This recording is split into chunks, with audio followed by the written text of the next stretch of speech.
mother. Oh wait, you can't say the swear words in the start of the. Oh, You have a minute before you can say the word. Said the word already. You're not supposed to swear at the first We're minute in of it. YouTube Buckle video, up. It's unintentionally offensive, and I'm Eric. I'm Andrew. I'm Caden. And we're gonna. Oh my Jesus God. Christ. That might be the best intro ever. Anyway, before we start anything, you're gonna see that we have this. I was thinking about making it a gag, but not. We don't want to play this as a two-player game anymore because it's really just a one-player game with voting where I have the priority, and that's boring. So we're gonna talk over a movie because that's not the rudest thing ever. Wait, let me. I do have. Well, let's face it. Our one fan is not here for the movie. They're here for some reason. They're here for us. I have a movie like popcorn bucket thing over here. Like me and my girlfriend have this. I've got the movie Drive in it right now because that's what we're gonna watch with it. I should just start eating the fucking snacks during the like recording. Just like, oh, this movie's fucking good. The entire time. I hate people that chew with their Ever mouth so open. as closely as possible towards, you know, the funny racist joke about people that talk in movies, but not actually go there. Honestly, the people that talk in movies are mainly teenage dickheads who are getting like their girlfriend Usually. to suck their cock during the movie. Or they think that something's funny and it's not. Me and my buddies talked during a movie before, but it was like, you know, it's very few and far in between. And, you know, the movie was Smile. We went and saw Smile in theaters. And, like, the guy who plays A-Train in The Boys, like, shows up as the main character's boyfriend. And I turn to one of my buddies and I go, me when I see a happy couple. And, like, you know, it's quiet enough to where it's not disturbing anyone. And, like, you know, there's a chuckle out of both my friends, that like a little chuckle and then they're done. Like, That's it's not different. like Yeah, that's different. That's not talking during a movie. That's just like, oh, like, I'm gonna make a funny, whatever. It's not like I turn to him and go, yeah, I really like this guy in The Boys. He's fucking phenomenal. I especially love the scene where he runs through the one girl and she explodes, like, and just start going on an entire rant about. You're not ruining someone's experience that paid fucking money to go see a movie. Yeah. Also, the movie Smile, I don't think you could ruin that experience. It's already a bad movie. I was gonna say, you weren't going there to watch the movie. You were going there to shit on the movie. And I found myself actually kind of enjoying the movie. Like, it's not a great movie, but I kind of like the movie Smile. It's not great. I mean, to be fair, a lot better than I was expecting. To be fair, when we went to go see the Batman, Andrew, you remember what I said when I saw there was a bar? And I got disappointed that the bar was closed later, but I said, hey, we should get a couple of drinks. That way, if this movie's bad, we're gonna be drunk and it'll be all right. Yeah. Or if this movie's good, we're gonna be drunk and it'll be all right. Yeah. Oh, heads up. No, you know what they should do with the Batman like movies? It was good though. They have like they should have a guy dressed up as Batman hanging like from the rafters that you don't know about. But if someone's talking to the movie, he just zip lines down and like ties them up and like hangs them like from their ankle for the rest of the movie, and they're just It's dangling. tied up like Punches you in the dick and goes, justice! Justice. Where are the other drugs going? Make you any less of a man. You know, if Columbus had Where is some she? guy on these golden shores, there would be no Some guy use like of America. he's got his Oh, ringtone man. like Hot dogs, his phone peanut rings. You apple just pie. hear like a Columbus never as he actually swoops landed down. in He's like, North "Turn your phone off." What are He you like talking just about? starts choking Didn't it. even know he wasn't in Asia. Christian Bale has done so much good and so much damage to live action Batman. Well, it's just another guy who's got a whole day in It's the great. I love it. Put that in your pipe and smoke it. Oh my god. Okay, just Anyway. I can't really, already before I roll my I eyes. can't really think of anything I'm working on it. I'm working. super Anything. bad he did. Honestly, it's just the voice.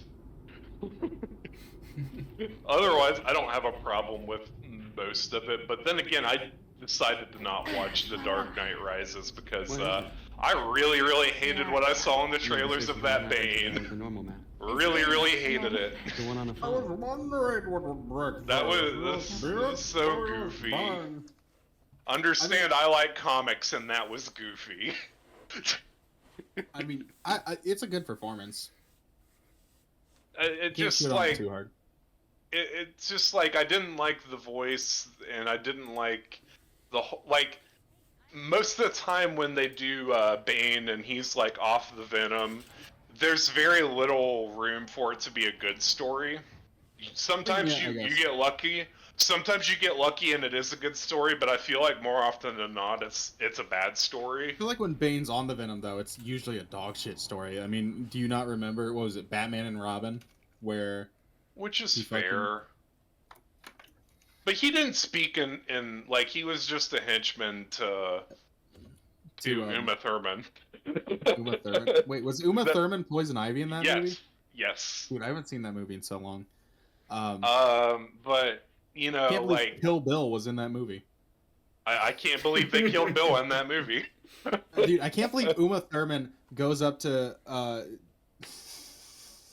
Batman and goes, "Looks like you're Batman and Robin forever," and then kills Bill. I hate it with here. The katana made out of vines. And her redheaded bob cut. Yeah. Poison Ivy's another character that's like really shit. I like Poison Ivy when they do her right, but like They did her really well in Arkham Knight. the problem right now with Poison Ivy, in my opinion, is She's a rapist. I don't mind her being with Harley Quinn, but they I'd don't ever mind it a really lot. write it. They don't write it very well. Like I I think don't. Harley Quinn's best redemption stories are always when Harley Quinn. No. Goes back Here's to the the thing. Joker and gets abused. Yes. No. I think her best stories are like, you know, she's with the Joker for a while. He goes too far. She fucking goes, oh, he's a dick. Maybe I don't want to be with him. And she moves on. And then she finds Ivy. And while it's fun for a time, Ivy is still killing people, like for her whole ecological blah, blah, blah thing. And Harley, trying to be a better person, goes, I don't like that you kill people. Maybe don't kill people. And she's like, you don't like the fucking environment, bitch. And then they fight. And then, you know, Harley realizes maybe I can do this on my own. Maybe I can better myself on my own. And Maybe I just She become can't. a fucking therapist again. she can't really better herself on her own. But one day, while she's trying to better herself, she slips up and blah, blah, blah. Batman shows up. And instead of being like, you know, wham, wham, wham repeatedly in her face, he hand Hear on the me shoulder, out. like, he Hear hand on the me shoulder. out. I believe in you, Harley, blah, blah, blah. And then, you know, Harley kind of is like, wow, Batman believes in me. Maybe I It's can like, do this. If we're gonna ship a lesbian relationship with Harley Quinn, hear me out, Oracle, i.e. Batgirl. That's who I she was should just- end up with, period.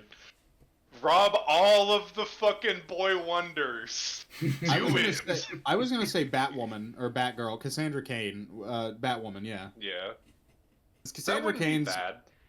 Cassandra wouldn't be Cain's bad. always has her wife, but I feel like in every comic where Cassandra Cain has like a moral dilemma thing, like, oh no, they're gonna kill my wife. Like maybe just like have them kill her wife once, and then you know Cassandra Cain falls into a deep depression and like starts nearly crossing that line every day that Batman Just doesn't have her want be people to single cross. until she's 60 and then have her date Terry McGinnis and be the ultimate gilf.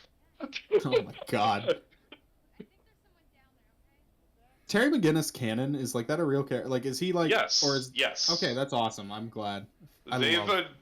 They've addressed like in recent years they did a run where like Damian Wayne like was really pissed off in the future at Terry McGinnis for taking up the Batman mantle while Damian took up the leader of the League of Assassins, and that was really interesting. That was a really interesting dynamic and a great way to weave that because, you know, at the time, Damian Wayne didn't exist when Batman Beyond was made. Yeah, yeah. But, yeah, I fuck with Terry McGinnis a lot. Like, he is Terry McGinnis is great. He is my favorite Batman that's not Bruce Wayne. Like, He gives us like, well, I like Azrael as Batman because like, it's like not as Batman, but like I like his storyline because he's like, oh, I want to try to do right by Batman. I want to like, you know, blah, blah, blah. And then he just starts fucking killing people and he's like, I Right. don't care. I don't care. Like, don't And get then me he's wrong, got, I like, liked... Iron Man ass suit and starts like he Yeah. has missiles attached to it and stuff, and He's Batman got has to. the shoulder pauldrons that, like, Yeah. tickle his ears. Yeah, and then Batman has to like come out of like having his spine snapped in two to beat up Azrael. I also do like the one-off time that like Dick Grayson was Batman and like Damian Wayne like learned to respect that Dick is the fucking Robin God. Period. Yeah, yeah. But yeah, Dick, Dick's the best. I was gonna say I like Dick Grayson's relationship with like all the Robins because he's like very much the older brother, and he's very good at like he's very good with Damian and Tim, but like him and Jason shine really well. Yeah, they absolutely do. It's like they're both like head to head, blah blah blah, like trying to piss each other off, but like when push comes to shove, they're on each other's side.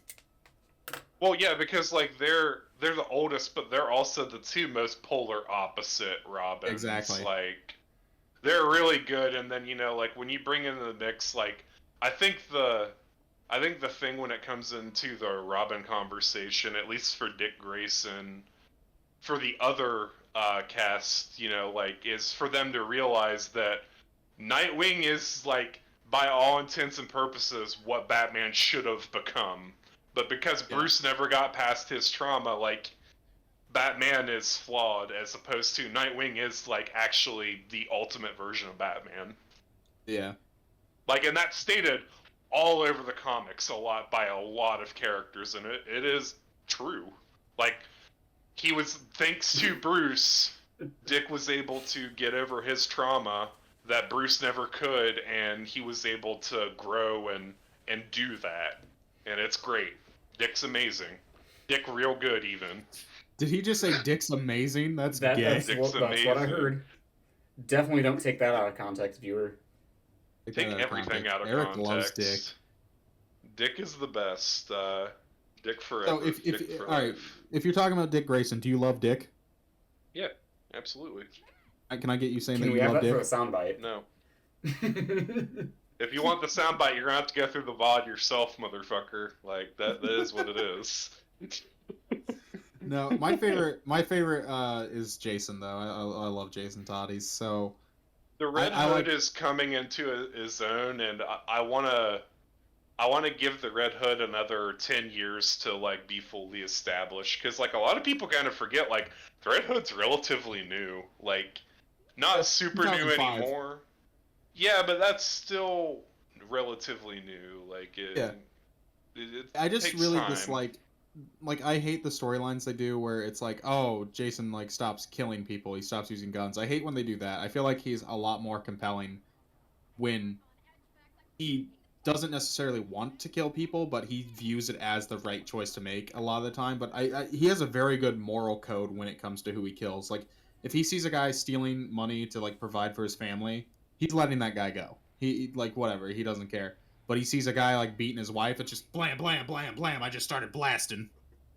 See, I feel like he should be the most violent Robin, and I feel like Damian, until they cure him of the League of Assassins stuff, while he's not as brutal as Jason is, he kills a lot more.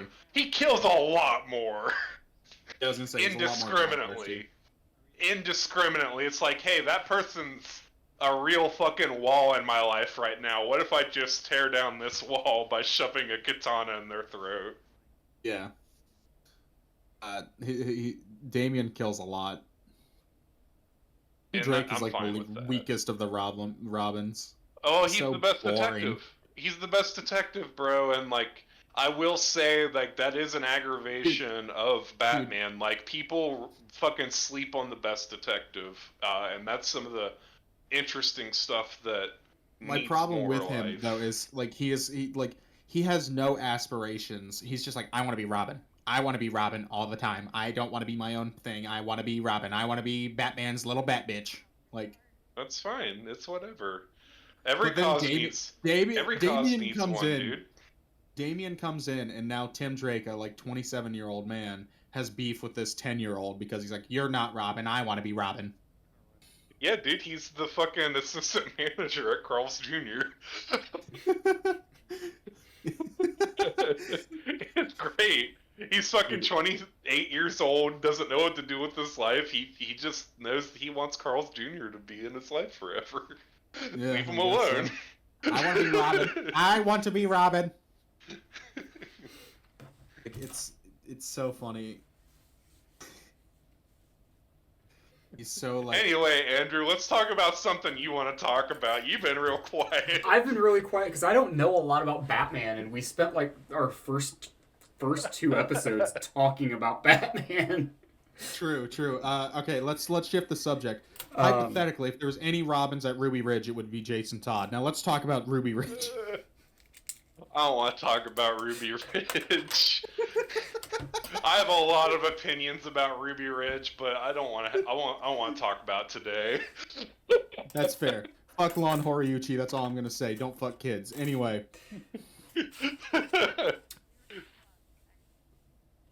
Andrew, what did we actually have on the docket to talk about today? So I don't know. I fuck kids. I He could sure talk does. about I could talk about the anime stuff that I was going to talk about, I guess. Yeah. Because that's going to happen at some point. Right. So recently Akira Toriyama died, and Rest in peace. that really sucks because he's inspired a lot of people, and he's basically, other than not being like a total hack like the Beatles, like he is like the Beatles of anime and manga. Yeah, I will inspired a fully lot. agree with that. I read Catcher in the Rye recently, and I really thought about killing John Lennon. Somebody already beat you to it. I know, I'm really mad about that. I feel But like I could have done it. Akira Toriyama set a lot of standards for what like a modern shonen is, and like just thinking about how important Dragon Ball is, like regardless if you like it, like it's second to Akira as far as like opening the doors to the West as far as How what many times have anime you seen the is. Akira bike slide in something? It's so cool. It's in every movie It's that so has a fucking cool. motorcycle in It's it. so cool.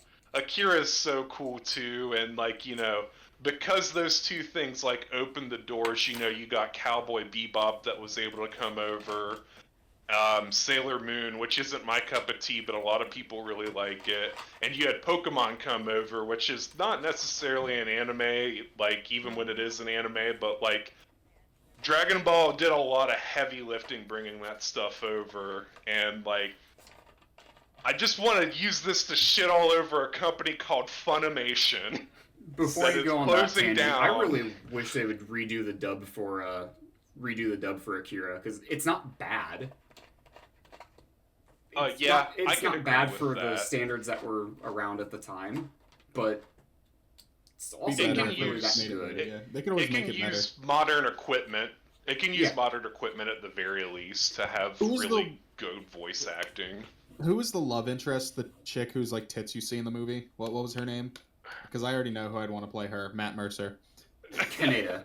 I love Matt Mercer, but man, Matt Mercer. Actually, let's just Let Akira, other people but Matt Mercer voices everyone in Akira. Can we all agree on that? Matt Mercer, just let other people work. I love you. He's So doing everybody the just sounds like Overwatch Matt voice Mercer, the just entire slightly time. pitch shifted for each character. Oh, not even pitch shifted. It's all just the It's McCree just voice. all So it's his voice. just Akira, Can- and then he can goes, it be- "Get out of my head." Can it be Akira, auto-tuned? Akira. Can it be auto-tuned Yeah, too? yeah. Auto-tuned My Matt God, Mercer. fucking auto-tune, He's the I hate McCree that shit. voice. And anyway, I want to shit on Funimation because they're closing down, and it's okay to shit on them. Suzu's They've also always closing what's also closing down? Rooster Teeth. Oh yeah, they are closing down. It's sad, but Rest and piss, Rooster Teeth. they took the great years ago. Rooster Teeth was good like 10 years ago. Rest and piss, current Rooster Yeah. Teeth. But Funimation's finally like shutting its doors because it got bought out by Sony, and that's a good thing because man, oh man, did they not know how to make proper dubs that were just true to the story. They would insert all kinds of like dumb shit that wasn't related, and a lot of people are super nostalgic about that OG Dragon Ball dub and it's garbage other than the soundtrack. Did Funimation do the Shadow Realm shit? because they can't say No, kill. that was 4Kids. That's 4Kids. The only That's good thing different. 4Kids did. They're also closed. They also I did the wonder One why. Piece wrap. They do have one redeeming quality. Wait, did they do the Pokemon rap as well then? I believe so. Yeah, That's dog I shit. believe I that hate was them. them. I think 4Kids should have been like not bought out. Were they bought out or did they close? I hope their buildings. I hope pivoted. their offices were. I hope there was a fire and there was no one inside, but I hope the offices burnt down. They pivoted to some weird industry. I don't even know. Like they're technically not bankrupt. They went into something else. Once they lost the license for Pokemon, like they all but shut their doors. They shifted into OnlyFans. Anyway, Funimation. They should. Like Misty from Pokemon. Wait, no, she's 14, not Misty. Yeah, from don't fuck Pokemon. kids. Don't fuck kids. Who's a Pokemon character? Pikachu. Show us Jesse. Pikachu's dick, 4Kids. Oh, Jesse's so hot. Jesse. Yeah, Jesse, it's fine. I got She's you. I probably saved also you. under 18. Oh, Jesse's I would assume 20 she's I would assume that she's between the ages of like 18 and 25. Like you got to think like She's I'm friends pretty with sure James, Team and Rocket. James is a well-renowned sexist, so they have to he's definitely like. I'm pretty sure You have Team Rocket had job applications, bro. You got to be 18. You have fucking James saying, "Let's blow those whining women back to the Stone Age where they belong." Jesse's To be friends fair, with that guy. They're definitely like 20. She is something. 17. Oh, 17. fuck. Hey, in Japan that's fair game, but don't fuck kids.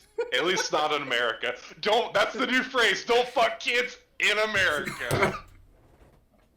I don't play think Jimi we need that Hendrix's caveat. I sound. think it should just be don't fuck Editor. kids. Editor. Over "Don't Fuck Kids in America." Play Jimi Hendrix's. I almost said Seven Nation Army. His. Dun, dun, dun. What is His the national song? anthem Water? cover. Yeah. Yeah, do his fucking national Don't anthem cover. fuck kids in America. And But then no, don't Jimi fuck Hendrix's. kids. Yeah, don't fuck kids. Anyway. Akira Yamaoka, not him. That's Silent Hill. Akira Toriyama. Yeah. Anyway, I've got things about Shinji Mikami too, but that's later. I don't know who that is. The guy who made Silent Hill. Again, that's later. I thought he's Shinji found- he's Mikami making was his- Resident Evil. whatever. He's making his own company. I don't care. It's the Japanese guy who did some horror stuff. He's making his own company, and I'm excited. Anyway, fuck Funimation. I need to continue this. So they made really, really bad dubs, and they took Dragon Ball, like this wondrous property that has all this cultural significance, and they gave it shitty release after shitty release, making like color accuracy issues and like zooming the screen in from instead of doing the 4:3 aspect ratio that it originally released in, they forced people to watch it in 16:9, which is what we currently use. But when you do that, you cut off 20% of the screen unless you redraw shit, which they didn't do, viewer. So they like took something that was super important and they just shat all over it with every physical release, except for the one time that they didn't, but that only released for 2 volumes. They paid somebody to remaster the footage lovingly, frame by frame, but because they released 3 shitty fucking releases before and after that, they said, wow, nobody's really buying Dragon Ball, at least not your copy, so we gotta cancel this. So the one time we could have gotten an okay physical release in America, it got canned just before the Sand Saga ended. Like, Funimation is a really shitty company, and I'm so glad that it's done, and I really hope that when like Sony like fully takes over, that they seriously think about redubbing it and re-releasing it and like actually treating Killing that every property. Funimation employee. Yeah, potentially, and just like actually treating that property like Where did the second it's wrench come like from? it deserves. You know, Wait, the because second like what? Where did the second wrench come from in the don't game worry we're playing? about it. I think We're I've watching been a paying attention movie. to anything. We're watching a movie and we're talking over it. There's some guy in the back of the theater. He's been throwing popcorn at us for like. Jerry's been throwing fucking popcorn at us because he's Fuck actually trying to Jerry. watch Man, the movie. that's talent from a jar. Jerry's That's our editor. talent. Yeah, That's talent. Jerry's He's our doing editor. it from a jar. That's crazy. closed jar and he's throwing popcorn at us, man. What a fucking Is Jerry the editor, or is Jerry the guy we put in the jar and cum on? that. Jerry is the both. guy throwing popcorn at us. He's also in a jar covered in cum. Why is that a thing with you? I don't cum in jars. Eric does it. He just makes me do it to Jerry. Look, man, like, have you? That have still ever means had you toast come in the a morning? jar, even if somebody's making you do it. Have It's you at ever? gunpoint. I don't have a choice. Have you ever had toast in the morning, bro? It's just not the same without cum. I got a question. Anyway, Do you cum Go ahead. on the toast, rub it in, and then put it in the toaster and do it, No. or do you cum on No. after? See, what No, I do is I cum on the no, toast, no. I rub it in, toast it, and then I No. cum on it again. no, you're doing it wrong. You're doing it wrong. You have Don't tell me how to do eat my it. fucking breakfast. You have to do it in the jar, and then you have to sit it in the refrigerator at night. It has to be cold. It contrasts with the warm toast. You fucking loser.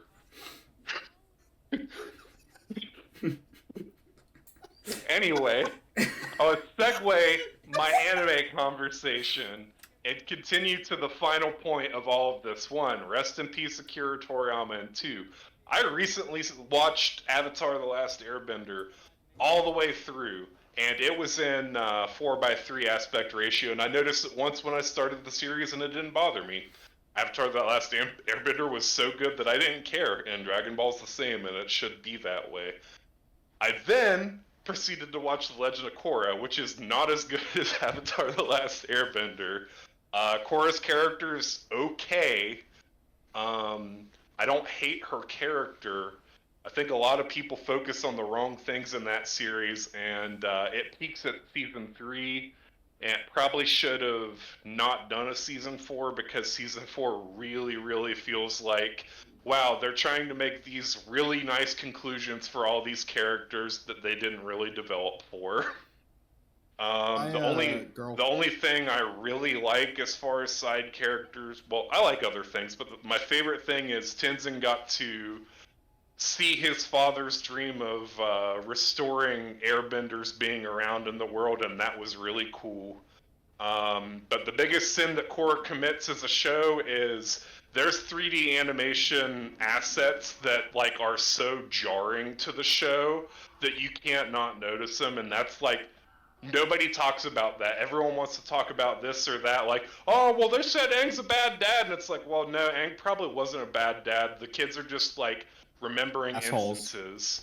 Well, they're just remembering instances where Tenzin was taken on trips to see the air temples because he was an airbender, and it's like, you know, I don't believe that Aang would be a bad dad. Like, I just like. Just because they cited that he didn't take them those places, like, doesn't make Aang a bad dad. Like, you can't convince me. Maybe he neglected them a little bit, but you have to think that about, like, Aang's whole entire society was genocided, and his number one goal in life, after, like, truly becoming the Avatar, was to bring life back to that society. So yeah, he had big fucking things on his plate. If he skipped, you know, like playing catch with one of his non-airbender kids for a weekend, like, I don't think that makes him a bad dad. And like, just because the show like shows their perspective on how like they don't care for that doesn't mean that that's like actually what is. Like, we were given a very, very small glimpse, and I think that people should be a little bit more open to reading between lines. I think Aang was probably at worst an okay dad to those kids, but I don't think he was a shitty dad. Me and my girlfriend were over at her dad's recently, and we put on the live action Avatar show that came out recently. And while it's not bad, it's not great, it skips over a lot of shit. Like, I haven't watched Avatar. I have never watched Avatar. I've watched a few episodes, like, when I was a kid. But, They like, jobbed out Aang's master so hard because, like, in the animated show, like, his name's Gyatso. So in the animated show, when like Aang sees his corpse, he's surrounded by like 150 Fire Nation army soldiers. Like, they're dead around him.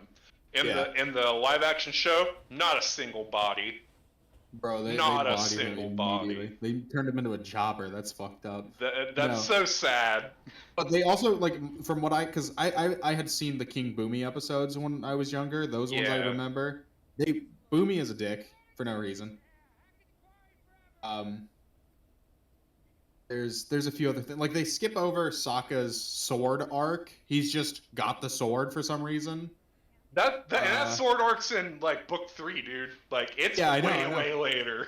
He's got the sword like season 1. I think they like skip from one. They skip from Boomy, which they stayed and fought with Boomy. In the show, they just go later, and then they go right into the not Enchanted Forest, the Demon Forest, where Sokka first meets the Moon Girl.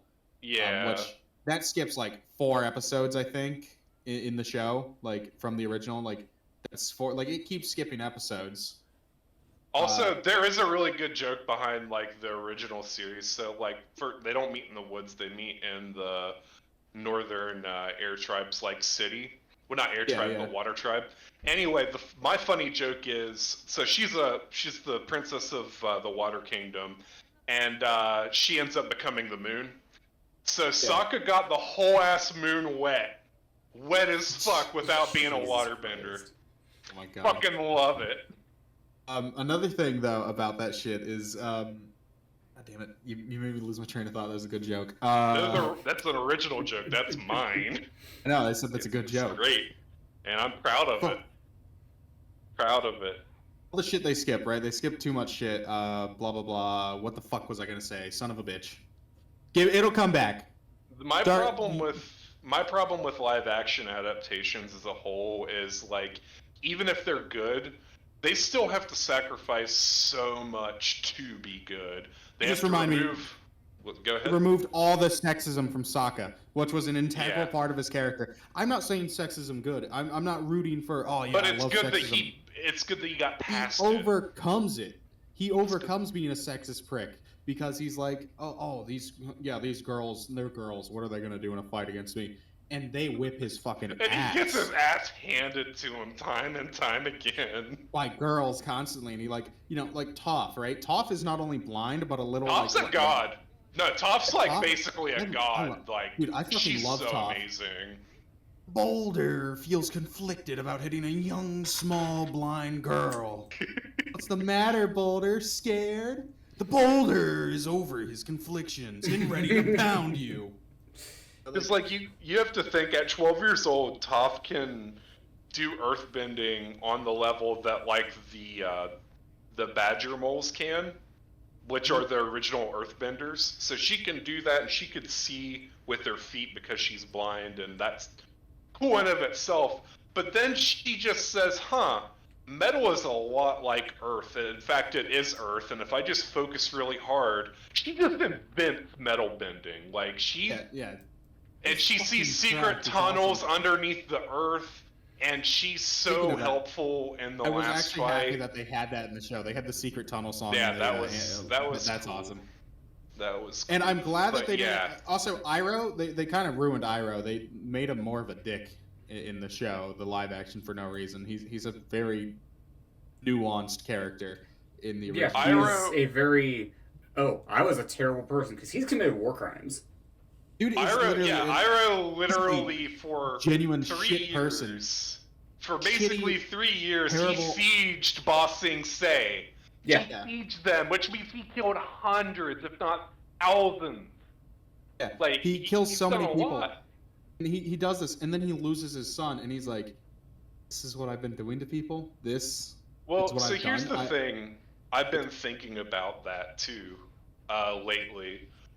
So he's a member of the White Lotus, like you find out later on, which is kind of a cult at like where they're like, hey, between all nations, like it's our job to keep peace. So it makes me wonder if Iroh's a White Lotus, did he sit outside of Ba Sing Se for 600 days and try to convincingly take it over but hold it back secretly for the White Lotus? Like, did he instrument that to where like it looked like he was trying to take over but he was actually keeping peace and his son happened to die? Like, I wonder about that a lot. That I don't know, but either way, if he did kill all those people, which I feel like he might have. Oh, he killed people. Like, he killed people, for sure. He definitely. So, like, I feel like it's a lot of, he gets that guilt of, like, wow, I've done this to people, countless people, hundreds, thousands of people. And so he grows and changes as a person. And in the show, he's just still kind of a dick. Like, the live action, like, Iroh was never a dick. He was always just trying to get people to see. But what I like is during his son's death, they don't have him, like, I highly doubt they're going to have, like, the live action guy sing the song. Nah, because but that song was important. That song was so important. That song is so important, and I'm glad that they don't sing it because the guy who originally sang it, like that, like, like that's a really beautiful thing to have them not sing it. I think that it's baller. I'll let you finish that, and then I'll tell you my baller fact about Iroh as well. And I almost forgot about a baller fact about Korra as well that I'll drop on you too after you finish your point. But anytime an actor passes and say they have like an iconic thing or whatever, and people respectingly like Uncle from Red Dead, I believe the songs that he had already recorded, the guy that they brought in for Red Dead 2 to like because the guy had worked on Red Dead 2 for a bit, then he passed. Right. And in Red Dead 2 they bring in a different actor to re-record lines, but for the songs that were already done, I believe that he was like, I'm not going to sing those, you can put those in the game because they're not going to be able to super tell because you have all the camp members singing. And so if you pick out Uncle's voice in the singing of certain songs, it's the original actor as opposed to I think the new one. I think that there's a line for sure with that, because ultimately, like, you want to pay respect by making sure that everyone remembers that that's the person who made that character what they are. But if they die in the middle of the making, kind of like how the guy who voiced Iroh did, let their story be finished, so like you have somebody voice in and they try their best so that their character, the thing that they're known for, does get the best ending possible. Because Iroh's character going into the spirit world after he feels everything he's meant to do in life is over with, like, that's the coolest thing ever, having him go into the spirit world. Like, that's the best version of Iroh, period. It's baller as fuck that he's known as the Dragon of the West and, like, known for killing the last dragon, and he lied about all of that. So, like, he did that to protect the couple of dragons that were left, and that's really cool. And also, my favorite baller fact about Korra is the creators of Avatar and Korra had the nuts, the fucking full-ass sack to say, the first Avatar, his name was Wan. Like, I think that's hilarious. Like, I know that Nickelodeon were like, dude, that's goofy as fuck. And they're like, we don't care, his name is Wan. That's the best thing Korra did. Yeah, there's not much good that Korra did. Her character's fine. I like that she goes through trauma and stuff. It's just like... I like that she goes through trauma too, because I don't like her character. I want her to suffer. Her, like, the party, like, Bolin, Mako, and Asami, like, they don't have agency for a lot of the story. And, like, Bolin, like, I don't care who tries to argue it with me, Bolin is just boneless Sokka until he learns how to lava bend.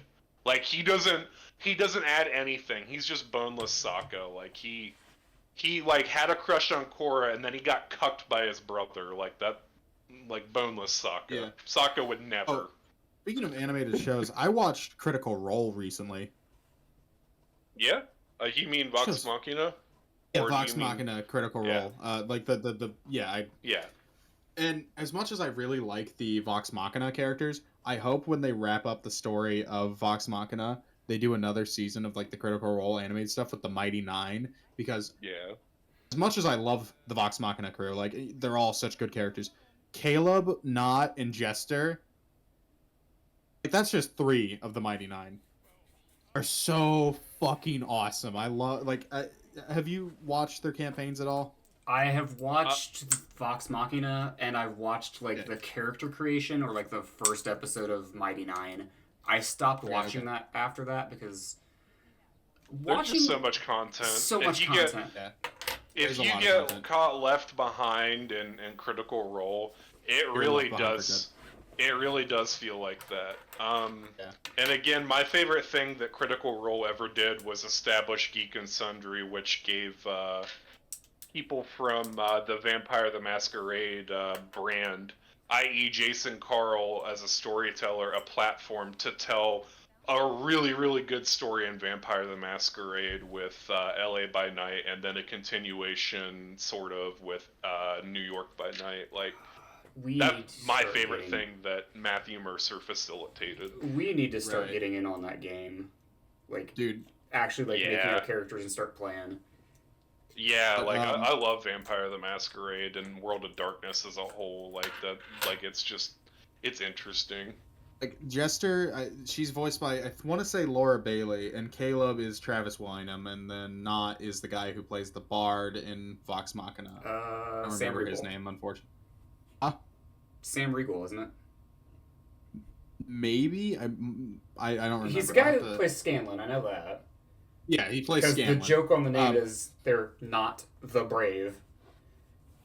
Yeah. That's the one thing I remember from. And then Ashley, what's her name? She played Pike in Vox Machina. She has like Ashley Johnson. Johnson, thank you. She plays a character that like got scrambled up in character customization. There's so much weird shit with her character. Yeah.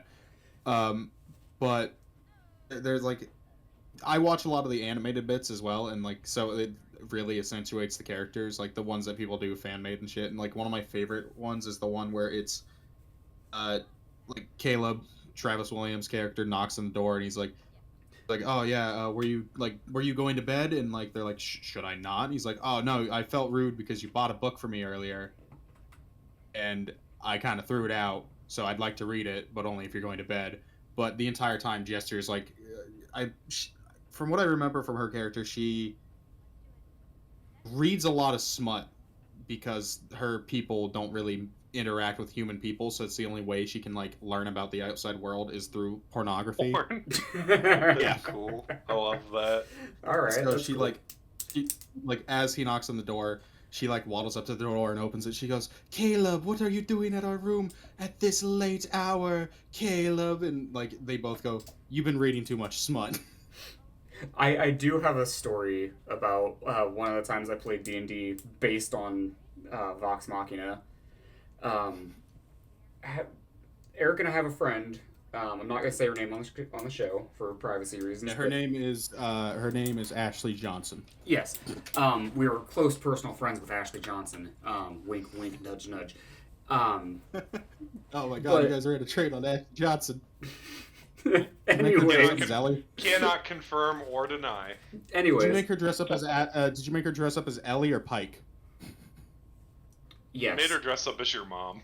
Anyways, I feel we're getting a little off topic for my story here, but sorry. She tried to play a drow bard, and she based the character's personality very much on Scanlan from Vox Machina. So right. She tried to troll me constantly. One of the things that happened, we went to a new town. They stayed at the tavern, and she decides, you know what, I'm just gonna shit on the beds.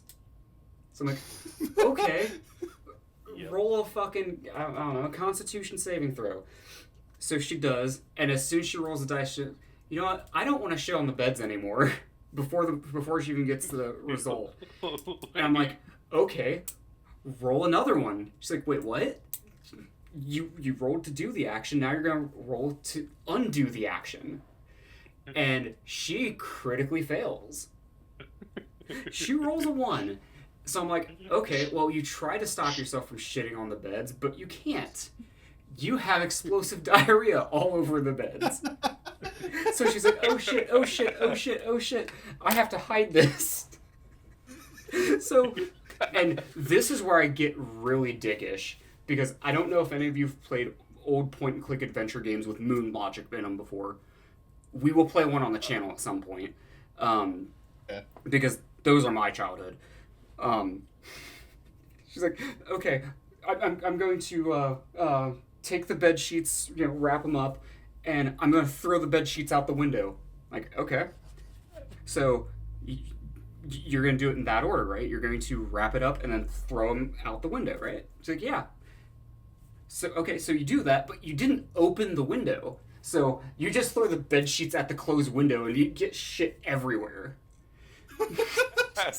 So she's like, God damn it. I remember so, this okay, story. I open It's the so window good. and I throw the bed sheets out. It's like, okay, give me a, I think it was an acrobatics check, some check to see how far she could throw it. She gets a really low number, so she ends up throwing it in the town well. She's like, okay, now I've got to go clean myself up. Like, where's the nearest place I can do that? It's like, Town well. well, no, there was like a horse barn or something. Like the stables was the closest place. So so she goes there to try to clean herself up. She rolls. I have her roll again to use the pump, and she rolls low again, and it's like, okay. Or she rolls a stealth check to not be seen doing it. Yeah. And so she rolls low on that as well. And it's like, okay, so you start cleaning yourself. However, there's torchlight casting a shadow. And you remember that scene from Austin Powers where they're in the tent and they're going through the bag and it looks like they're digging stuff out of Austin Powers' ass. It's like, yeah, you're casting a shadow like that and it just looks like you're jerking off a horse. That's really funny. I thought you were gonna pull. I'm not sure if you've ever seen the movie Friday. I thought you were gonna pull like don't jerk off horses. Yeah, don't jerk off horses and don't fuck kids. I thought you were gonna pull a in America. In America, I thought you were gonna pull the movie Friday. He's like shitting because he can't get inside his house, like outside a house, and like someone goes, "What are you doing over there?" And he's like, "Don't tell anyone. I'm taking a shit." He's like, I won't tell anyone. And he goes, "Hey, everybody, Smokey taking a shit over here." I thought you were gonna pull one of those, like. But no. There's one more thing that happens in this story. So she gets herself cleaned up. She goes back to the tavern. Nobody in the party saw this happen. It's just random villagers saw it happen. But she kind of forgot about the shit-stained bed sheets in the shit-stained bed stain on the window in the well. Well, she forgot about that too, but I guess she wasn't too concerned about that. So I'm still in my dickish nature right now. So they wake up the next morning, and suddenly a lot of the townspeople are sick. A lot of them. So they have like priests surrounding the town well because they can't see the shit-stained bed sheets in it. They just think that the town well might be cursed. So they have priests like blessing it and shit. That's really funny. Do they not like look in there and just see the pile of shit that's like? Well, no. Like if they saw anything, they'd just see a sheet. They wouldn't see the shit because the water already got it. Oh, who's sheet in the well? Who's sheet in the well? A really dumb joke, and I hate myself. Oh yeah, I forgot that this was what I tried to trigger when we were playing last time, but I made the wrong choices to make it trigger. They killed a squirrel with a rock. Oh, is that where you tried to trigger him wrecking the golf cart? Yeah. Dude, I need to fucking play D&D sometime. I still never played D&D, but I really want to. Tabletop games are my favorite. Like imagination and dice rolls guiding awesome. the way is I love one shots because like there's a lot of stuff in D&D where it's like you ever play a game and you get like a fucking really good item and you don't want to use it because you don't want to waste it. Yeah. There's a lot of powers like that where you can only use them like once or twice before the entire party decides to rest. And then you just, and Andrew's seen me do a lot of goofy shit in one shots that I would never do in a long form story. Right. Dude, I'm just you're saying like you know powers that you can only use once. I'm just imagining you're at the final boss and you're like, I know what power to use. I cast 7 thermonuclear missiles. Yeah. No, but I did fuck half the damage away. You did. But yeah, like playing a long-term D&D game like that, if you don't like know like kind of when your DM is going to be like, okay, we're going to do like 2 or 3 encounters, and then I'll give you the opportunity to rest, and everybody's gonna be tired of shit, so they're gonna rest. But Right. in one shot, you don't have to worry about that because one shots are typically like one small encounter, hours. one social encounter, one big encounter. Right. Right. So like you can do stupid shit constantly, and once you realize, okay, this is the big the big like combat encounter, you can be like, okay, yeah, I'm just gonna blow my like level 4 spell slots because I've only got 2 of them, but I can use them now Right. because You could even be Nickelodeon's Drake Bell and invent emo music and kill Justin Timberlake with it. Oh my god. I And thought fuck Justin Stacey's Timberlake was the mom. only one that didn't die. I thought we killed the rest of NSYNC. Yeah, we killed the rest of them, but like, and get the fuck Stacy's mom. Like there's just so much shit that you can do in D&D that's like really funny to me. And I because, like you said, cast- it's all imagination. It's limited, but it's also limited like to your imagination, and if the dice Exactly. tell you yes or no, that's it. Yeah, but it's also like with you guys, I feel like I would try to fuck you guys over and it would backfire, and vice versa. Like I feel like it's like, oh, Caden, you see a goblin, like what do? I get naked and I chase the thing and I roll a fucking 2, and so like it's immediately you trip and a rock goes up your ass or something stupid like that. Oh no, I'd have to you go ever rape heard of a game called Fear and Hunger? What'd you say? Have you ever heard of a game called Fear and Hunger? Maybe. Oni Plays has played it like a couple months ago. It's a very grimdark RPG. Right. Look it up while you're talking Without about it. saying too much about it, because as I said, it's a very grimdark and a very like edgelord kind of game. Likely the first enemy you find basically has a third leg. I can see him now.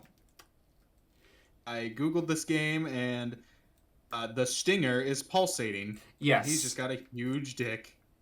Yeah. Yeah, you try to fuck something like that, and like, yeah, he turns around and just sees that, and motherfucker's got a third leg the size of your entire torso. He's gonna look like an Overwatch porno. Lovely. It's only wow, that's small. What a loser! Imagine having a tiny dick like that. Couldn't be me.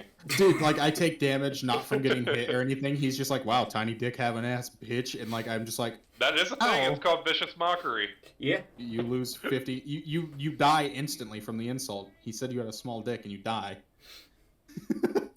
Sometimes. Can you imagine an encounter like that in real life? Like the fucking school I've bully, literally like, in high killed- school. I literally killed a plant creature that looked like a baby, and I just said your mom, and it died. Like, And it can happen. And I Can you shit cast someone Tasha's else's hideous pants? sister. You think? Yes. So if I'm like in the middle of an encounter, I can be like, oh, I cast shit his pants. Not as easily as that, but you could. But you could. You could probably just shit in a bag of holding and then like just It goes to his Dump it. pants. dump it in somebody else's pants. Definitely Jesus. do that. I don't know. D&D just seems like a fun time. Like It really seems is. The Tabletop's Waffle a House general campaign was great too. yeah. The Waffle House, yeah, that shit was fucking fire. I My had a problem lot is of none of fun. my. Other than you guys, I have no friends who like D&D. You should dump all of your friends. You're right. I should fucking. I know what I'm doing after this recording. Yeah, you should Mac dump all of your friends. Again, you need to save up some money and come to the next con we go to. Yeah. I know. Man, if I'm a like broco. I want to play Dread again with a new story. That game was so fun. Yeah, I kind Dread of. seems fun. Andrew I told me think about it was a kind of few times. shitty that like we go They to the were game playing room. the They same have one. they have Dread running. It's a year later, and I asked the GM, and it's like, hey, so we were here last year playing Dread. Is this going to be the same story? And it's like, yeah, probably. Like dude, that's so brother. disappointing. like, dude, you have a year to You have just a year. Write something, motherfucker. Like, who's the guy who was writing was he writing Game of Thrones and he still hasn't finished it? And he's like, it'll be out when it's George out. R. R. Yeah, George Martin, R. R. Martin. Like, they're like, Also, dude, Gearbox Software.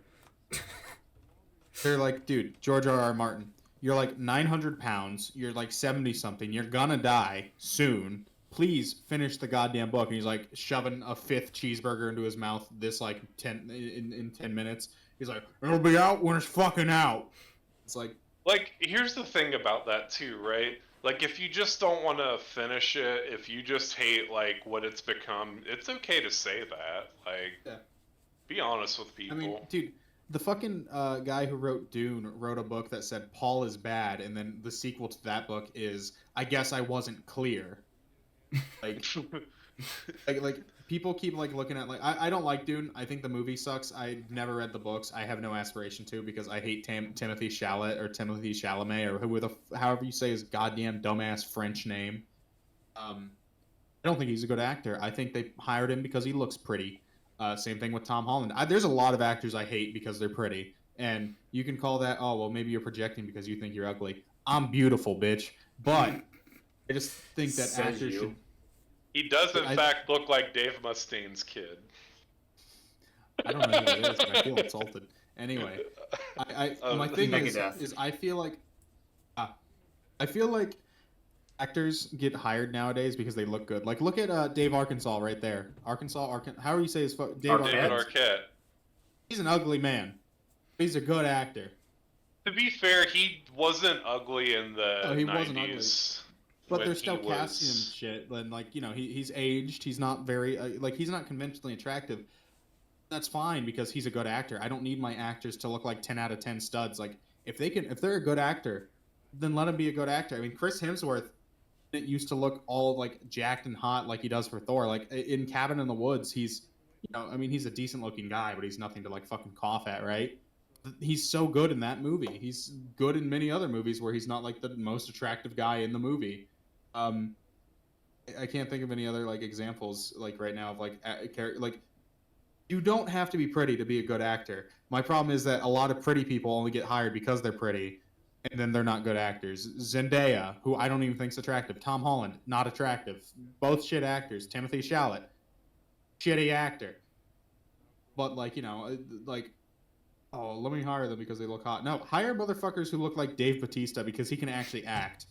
He's got a bald ass head and looks like a thumb, but he can act like a motherfucker nowadays, though. He was in Blade Runner 2049 for 5 minutes, and he was so good in that 5-minute scene. He was better than anything Tom Holland, Zendaya, and Timothy Chalamet have done in the last however long they've been acting in a 5-minute scene. It's almost like all wrestlers are actors.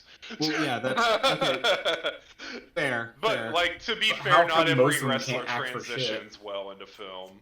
Like Wayne The Rock Johnson sucks ass. He's also got a clause in his contract that he can never lose. I can never lose. I can never be the bad guy, which is what fucked up Black Adam. His writers have to rewrite every script he's in. That's actually a thing. There's a lot. Like, it's crazy. I get the contract from like a wrestling standpoint if that's what it was, but like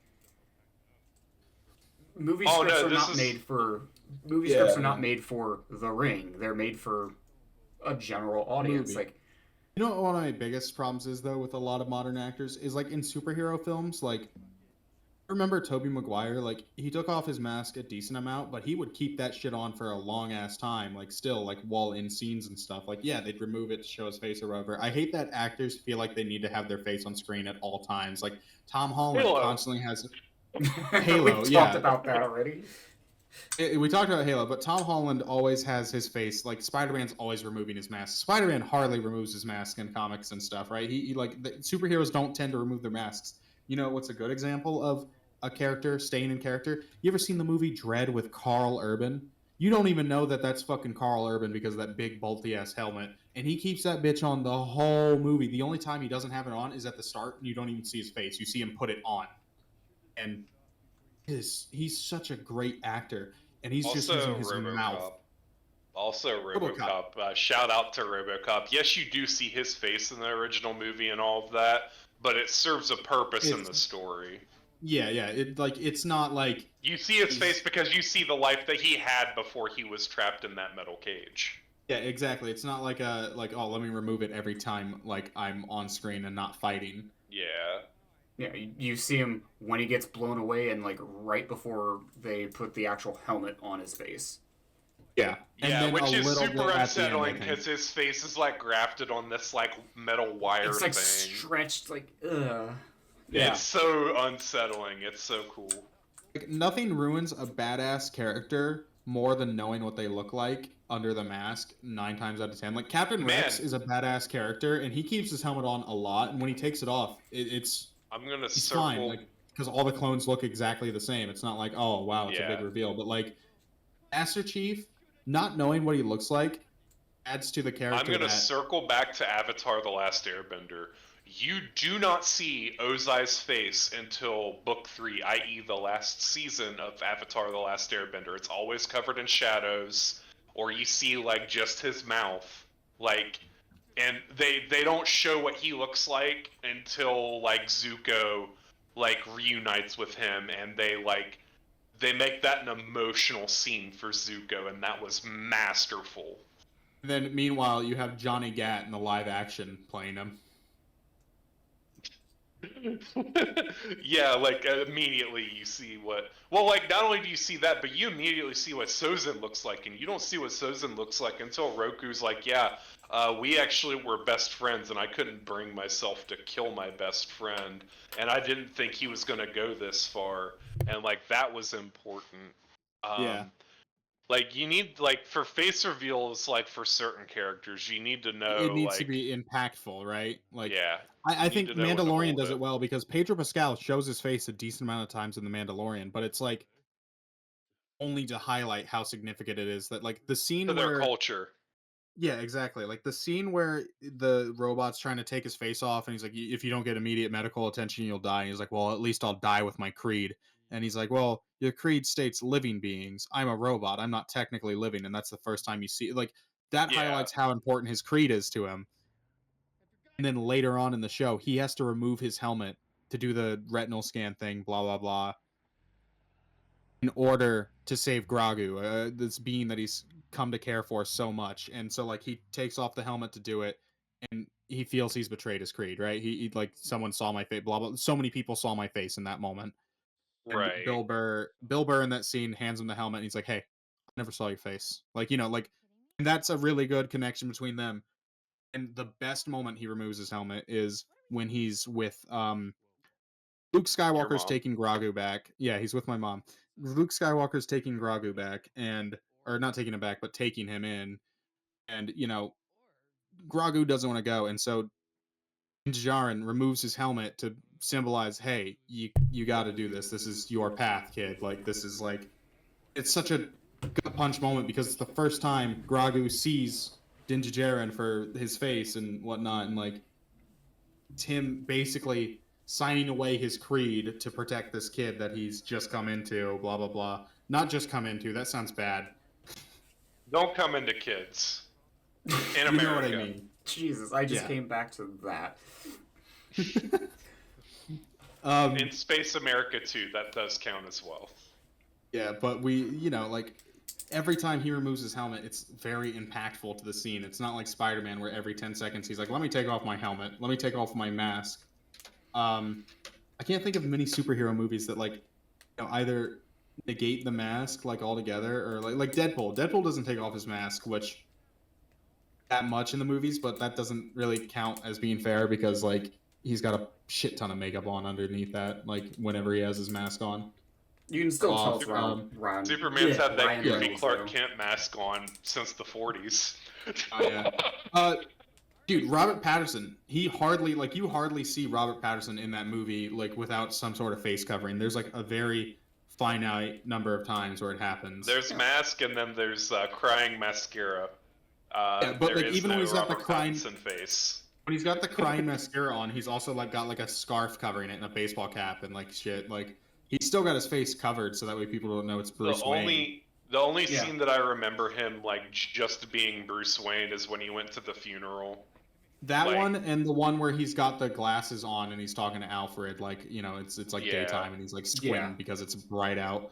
Like, those are the only two I can really think of, other than like, him taking But off they the were mask. important to the story. Like that. Yeah, that's the those were difference. highlighting parts of. But when he's Batman, that mask does not come off once. Same thing with Christian Bale. His Batman mask hardly comes off. Like, it's not like he's in the final fight and he rips off his mask. Whatever. Which that's also one of the worst comic book panels ever. The one where like Bane rips off his mask, goes no masks, and Batman rips off his mask. It's like, that's so dumb.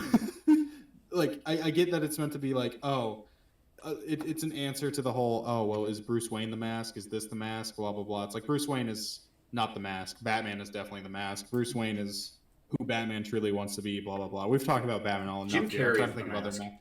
I like the Lasso of Truth comic book panel where Wonder Woman, Superman, and Batman are all tied up, Diana, and they Clark say their Kent. names. Clark Kent, Batman. Batman. Yeah. I like that one a lot. We're gonna talk about one of the biggest unmasking moments ever in history ever. Darth Vader. Yeah, that was pretty big and pretty impactful, and it made so much sense to the context of the story. We did get rid of his eyebrows, though. Yeah. That was a choice for sure, George. Dude, I fucking love how like they would constantly re-release like the older movies with more and more CGI. Yeah, like I understand. Like, it was George's right to do that because he owned it. Like, it was totally like within his rights to do it.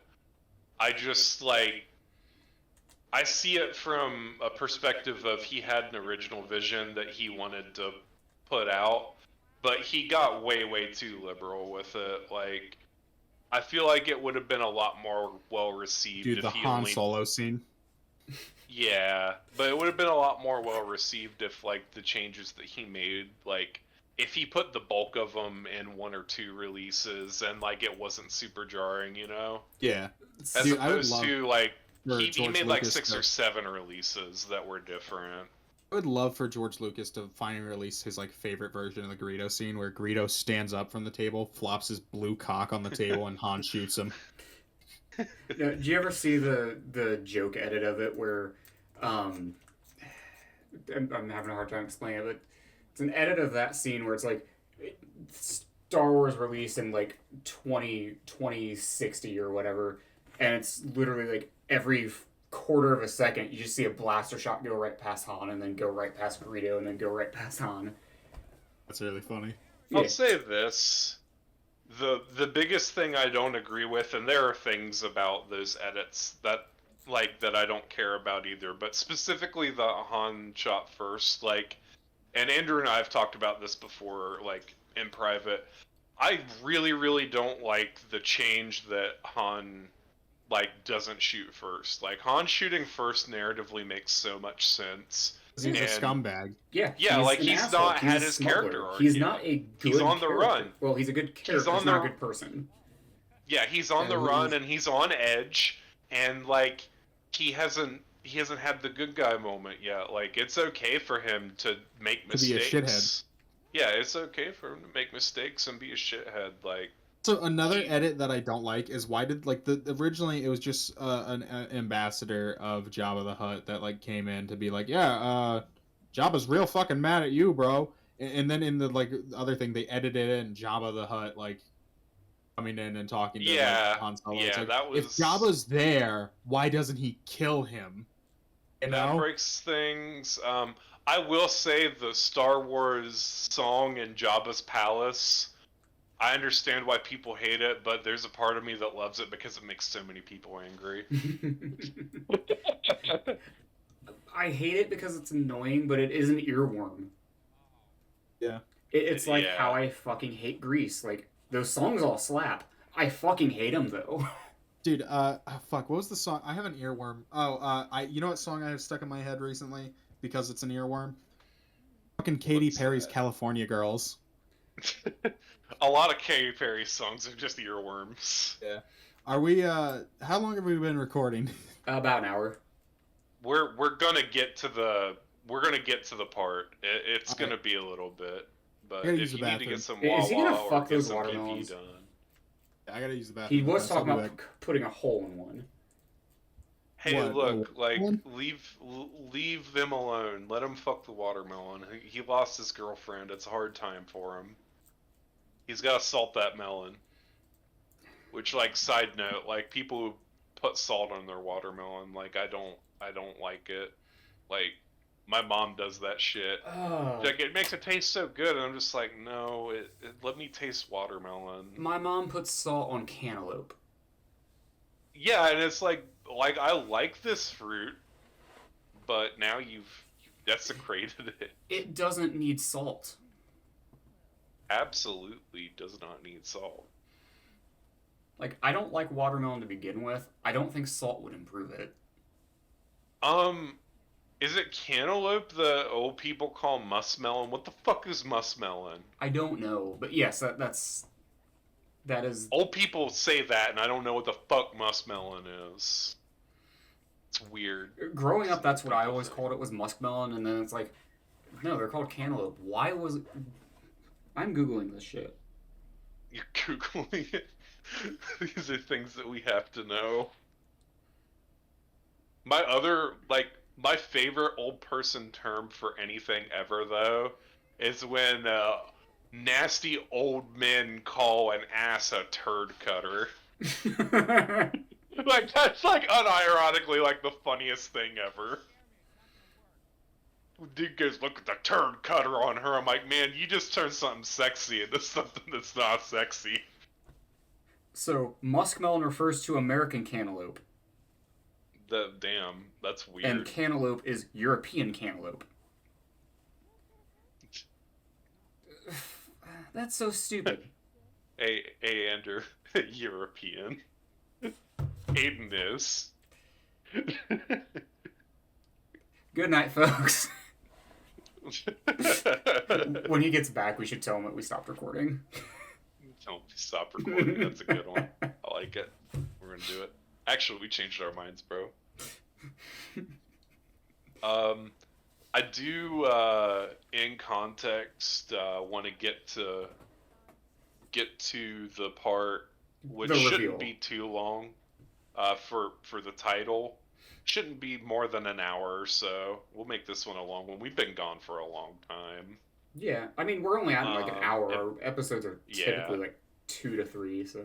Yeah, and I'm fine watching a lot of this because once we get there, there's a really good chance that we're just not going to return to this until like we do a live stream. So what I Like- might do, not to get too behind the scenes for our viewers, but I might cut the audio recording and just keep Yeah. recording this so we can just do like a Yeah. talkie episode and just put this on in the background. That's fine. Because I'm down to watch this. It's just like, after a couple of memes, like, this game has kind of reached its shelf life until we can like interact with people with it. Yeah, that's fair. I'm really disappointed that this is the only game that these people make that you can't play co-op together. Like that really hurt this game Co-op for me. online. They have couch co-op, which we can't They have- do right yeah. now. Which, We'll lame. eventually do it, viewer. Because these games are just they're so fun to play because they're the trolliest shit ever.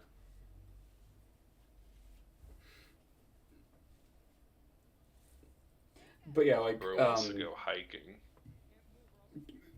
like how I was talking about adventure games earlier, if we wanted to try like shorter episodes, like we could knock out like 2 or 3 a day because the ones that I have take like 20 minutes to beat. Can we play Pajama Sam? I've never played Pajama Sam. You know what Pajama Sam is, though, right? Yes, it's a children's okay. game. Yeah, it's a children's adventure game. Yeah. It's silly and goofy. I've seen a couple people play it. That's not dangerous Man. at all, lady.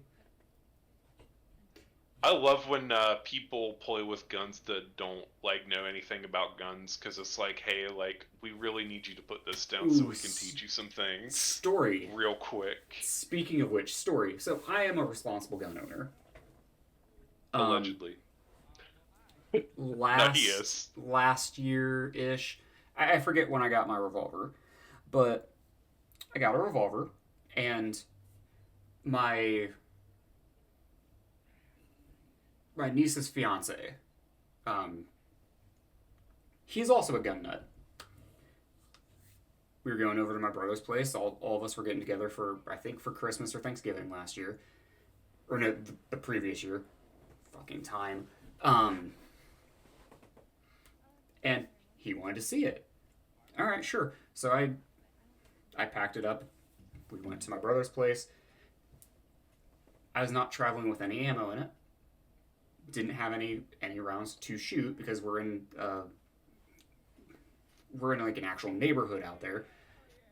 Well, and you're just bringing it to show off. You're not there. You're not bringing it to go shoot or anything Correct. like that. And thank God you weren't. Yeah, but anyways, I'm showing it off to my niece's fiance. All right, cool. My brother-in-law comes in. Now, Back. him and my brother are terrified of guns. But my brother-in-law wants to see the gun. It's like, all right, shoot, cool. It's like, and I open it up for him. And I show him, yeah, there's no bullets in it, but here you go, take a look at it.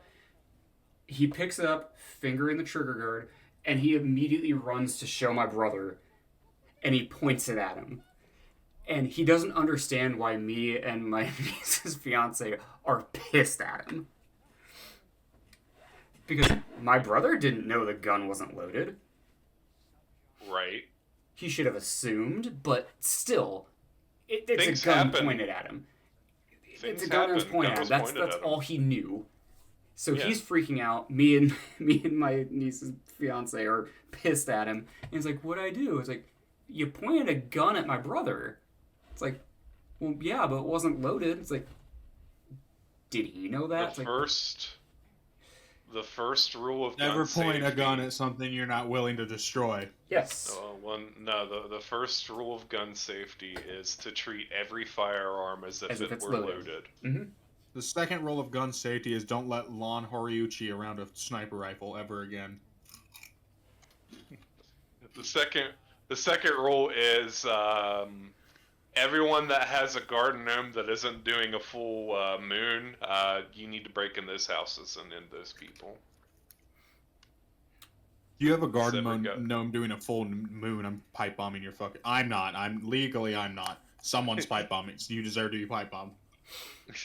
He is legally speaking not going to your house with the pipe bomb right now. Legally, the Alphabet Boys said I'm not allowed to say that stuff anymore. The three-letter agencies. Yeah, all of them. All of them. The ATF, the FBI, the CIA, the KKK, all of them. Low-key, I've thought about applying to the CIA because it sounds really, really cool being like just one of the world's largest drug dealers. I thought you were going to say you thought about applying to the KKK. Speaking of acronyms, Caden, didn't you join NAMBLA recently? I would never join NAMBLA unless I was like an undercover spy to like, destroy the organization I from was the hoping inside you out. wouldn't know what that It's is. crazy. It's crazy that somebody like still wants to be in that organization after South Park just shit all over it 20 years ago. Wait, it's a Can you real imagine? thing? Yeah. Yeah. I thought it was just something South Park made up to make fun of shit. No.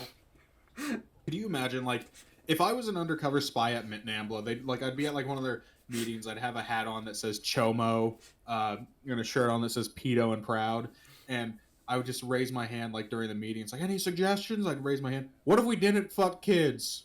And just gasps throughout the rows. Just, what did you say? What if we weren't? Well, it's kind of like Scientology. Like, before South Park made that parody episode of Scientology, like, everyone was scared to do parodies of Scientology because they were notorious for suing people. There's a lot of Scientologists that found out about Xenu because of South Park, because if you didn't know, how Scientology works, viewer, is you pay money and you're allowed to join, and then you pay more money and you rank up, and you pay more money and you rank up later. If you are not a certain rank, you're not allowed to know about Xenu. They'll pull you in a room and be like, hey, where'd you hear that shit? You're not supposed to know about that. We're gonna like do bad things to you if you ever mention that name again. But it turns out if you're a certain rank of Scientology, like you just like actually do believe in Xenu and you're allowed to talk about it, but only with the people that paid enough money to talk about Xenu, because that's how cults work. Fucking L. Ron Hubbard, it's so crazy people take his religion seriously, but because bro has the record for most fiction written of any author ever. Crazy. And he even came out and said, if you want to make money, start a cult. Like, that's an actual quote from him. Mind-boggling that Scientology is what it is right now. Crazy. It's mind-boggling that Tom Cruise actually believes in fucking Xenu and all that shit. Man, they got some dirt on him. I don't think he believes in Xenu. They just, like, have some nasty dirt on him. And they also, like, give him recognition and money, and, you know, if you're a narcissist, which he may or may not be, you know, like, that feeds that really well. You know, one of my favorite fucking... I'd hang out with Tom Cruise, though. Like, don't take it as an attack, Tom. Like, if you want to hang out with me, like, I will go jet skiing with you and do backflips and whatever. Just don't try to fuck me. You can try to fuck me, Tom Cruise, but only if you pay me. Anyway. Don't fuck me. I totally don't want to be fucked by Tom Cruise, and I totally don't want to take you to court and earn some money. Ooh. There's a $300 fine for ooh-wooing here. I think it's the $300 fine. I think it's the superhero movie, like that movie, parody movie, whatever. It's one of those movies. It's got Tom Cruise in it, and he's like, yeah, it is a superhero movie because he can fly or whatever. And the dude's like, Tom Cruise, like, he thinks he's cool because he can fly, and he like he does that. Tom Cruise like, I can fly. And, like, it's just like the next news report is Tom Cruise fucking dead on the ground. It says actor Tom Cruise sadly passed away after trying to fly. No, he's actually insane when it comes to stunts, though. Like, it's crazy that he, like, is just willing to do... Like, he's like, oh, you want me to just fly that plane really super low? Or you want me to drive a motorcycle off of a mountain and do backflips? Sure. He's probably trying to get himself killed so he can leave Scientology. Maybe. He's trying to get himself killed because Scientology told him he can meet Xenu if he dies. No, Scientology ruined his marriage and he's upset about it. I get it. That's an actual thing. You know, cults tend to ruin your marriage. It just happens. So's video game development. When you go into crunch, like there's like 2 people that like got divorces while making Tomb Raider 2 because they were just in crunch time. Which is, like, really sad. Yeah, crunch is a terrible thing. Just, like, when it's done, it's done. Like, that should be the philosophy. It worked for Duke Nukem Forever. Yeah, it sure did. Shigeru Miyamoto said a delayed game is eventually a good game. A rushed game is always bad. I've played a lot of delayed games, Shigeru. I don't know if that statistic aged well. I think you got the quote a little wrong, but yeah, you got the what? The quote wrong. It's a delayed game can be good, whereas a rush game will almost always be bad. Yeah, something like that. Which Sun Tzu said in The Art of War, "Holy shit, this game ass." I think you're thinking of Confucius, but yes. I don't know. Sun Tzu would be inflammatory because Art of War. It could be either. Sun Tzu said in The Art of War, "The man who runs behind the car will get exhausted. The man who runs in front of the car will get tired." That's a good one, actually. I hate it. I fucking I fucking hate it love because it's actually funny. My favorite thing is to just like say some random dumb bullshit and like attribute it to like Sun Tzu. See, I like, did that at work one day, and they're like, "I don't think Sun Tzu said that." yeah, they wouldn't get it. I get it. I get it, man. I hear fucking. Oh, I think of any quote out there. Like, what's a? Give me a The Master one, Chief Confucius. the quote. one I used was, as Sun Tzu once said, "Fake it till you make it," which Yeah, obviously wasn't Yeah, Sun obviously. Tzu. It's was obviously Obama, a obviously, joke, yeah. but they're like, "I've read The Thanks, Art of War. Obama. Sun Tzu doesn't say that." Sun Tzu said in The Art of War that belongs in a museum. Confucius once said, "He who scratches ass has smelly finger." That was always Dude, have like you one of seen- my favorite ones.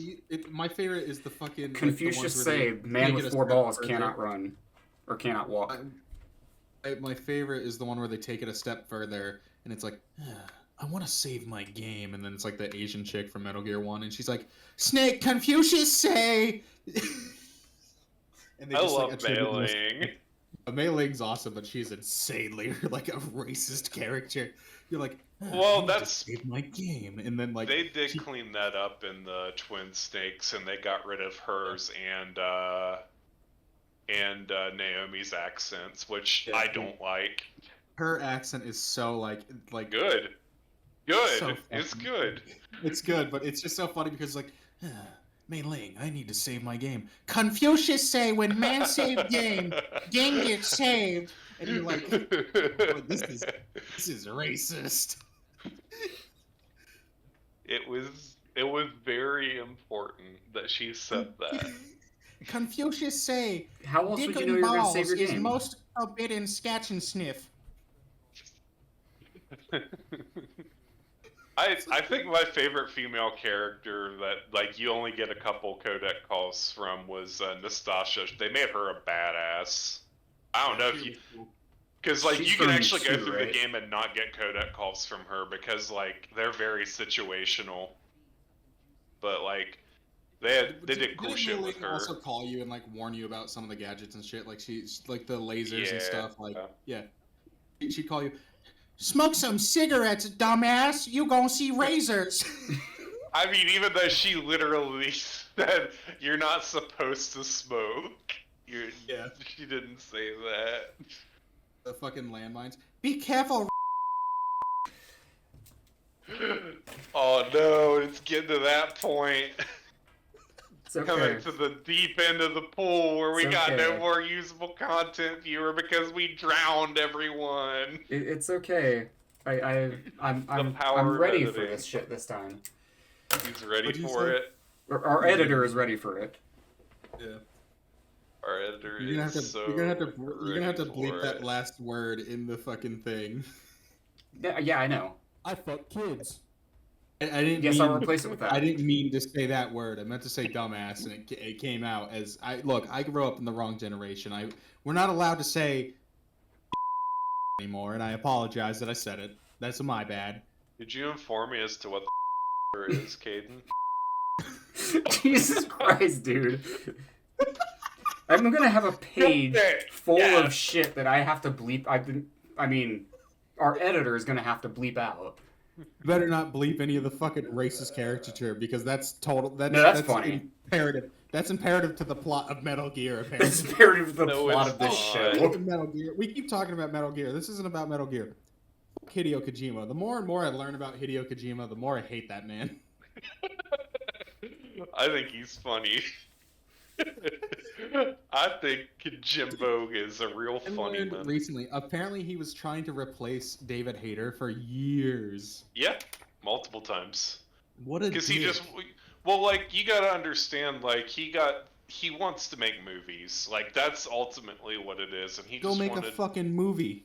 He just wanted bigger names, and I get it. Like, it says more about David Hayter proving time and time again that he's the voice of Snake than it does about Kojima. And then they got Kiefer Sutherland for a guy who isn't even related to Big Boss or Snake. Like, he's Venom Snake. They didn't change his goddamn voice. He's just some dickhead that they got plastic surgery. Well, there's a plot I like reason Venom for Snake. it. I like Venom Snake. Don't get me wrong. I do like. I like the subversion that they pulled with it, and that you find out that he is Big Boss. Like he's not biologically Big Boss, but by the end of the game, like him and Big Boss are the same person because they are like they're using the same identity for the same goals. Like Big Boss is too, and it makes a lot of sense, and it's fine. A lot of silence. Yeah, like I get that it makes sense because like if you're used to Snake, like David Hayter's Snake, and you're playing this and it's Kiefer Sutherland, that's You're weird. gonna know. That's weird. And then it's revealed to you that no, they didn't just replace David Hayter with Kiefer Sutherland. That's They not replaced Snake. Yeah. They replaced exactly. Snake. Like that. Like it's fine. Yeah, it's because Big Boss was off doing his own thing, Having a big he was, dick. Having a big dick. He was off having a big dick. Yeah. You know, fucking Big Boss was like hanging. What I find funny is that Miller immediately goes, "Wait a minute, that's not Big Boss. Fuck you, and fuck you. I'm gone." And Ocelot just sticks around because I think Miller Well, got Ocelot's done got his own dirty. thing going on. Like in all of Metal Gear, like Miller might have got done the dirtiest. Like from like his first appearance in Metal Gear Solid, where he gets killed off screen and he was never even in the game, like technically, to being written the way that he was in Peace Walker, like getting conned by Big Boss, to getting conned by Ocelot. Like they've done Miller so dirty every time. dude. Yeah.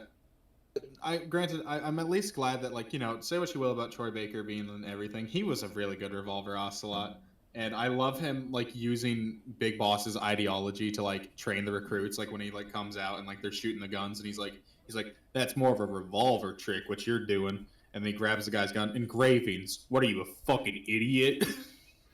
I just like the Ocelot's whole character's just like fucking simping to Big Boss. No, really, dude. There's It's like you got to have the experience of being my mother's actual son, like combatively. So like you won.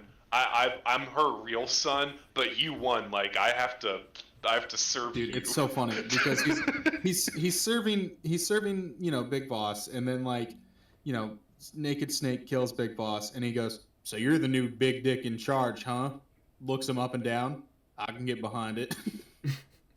It's just that's all it is. Troy Baker's version of Ocelot's a little jarring, but it's okay. It's dude. It's like because doesn't Revolver Ocelot kind of have more of a fucking British accent like in most of the games? Like it's not quite southern drawl. In most of the games, you also have to understand he's an old man, like that's part of it.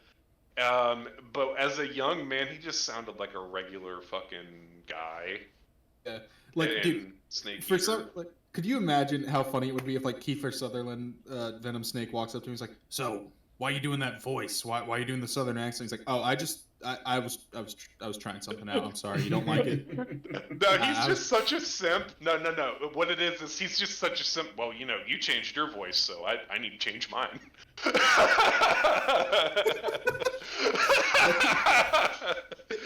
Well, I figured, you know, if you changed your voice, I should change mine. I don't like it. I don't like it. Dude, you know that fucking Ocelot was like so mad when Quiet took that shower with Big Boss. He's like, that should be me. That should be me in there. Mm-hmm.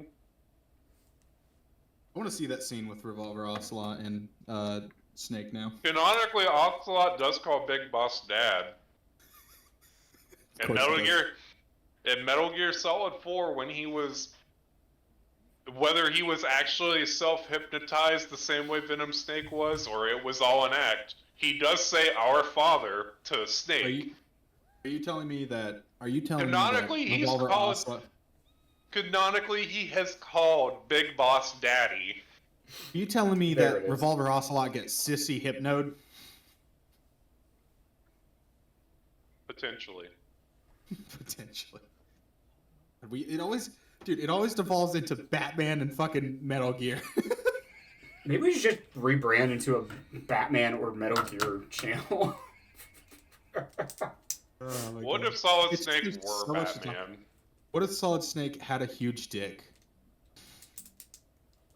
What do you mean, what if? Honestly, if David Hayter was cast as Batman like 10 years ago, I would have been fine with it.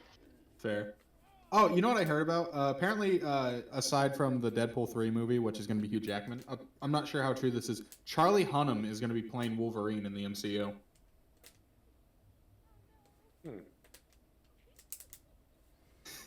Yeah, that was my reaction too. I just kind of went, Like, I'm not mad, but I'm not happy. It's going to be hard for whoever takes up that role, like, honestly. It's At least with Charlie Hunnam, I've seen Sons of Anarchy, and I'm like, he can do it. You can do your mom, too. With Me. It might be visually jarring until we get used to him being Wolverine. Yeah. Because my Here's God, the other how thing, long has is, like, Hugh Jackman I've already been seen playing Or Charlie just Wolverine? put a mask on Wolverine and we don't have to worry about the face and it won't be that jarring.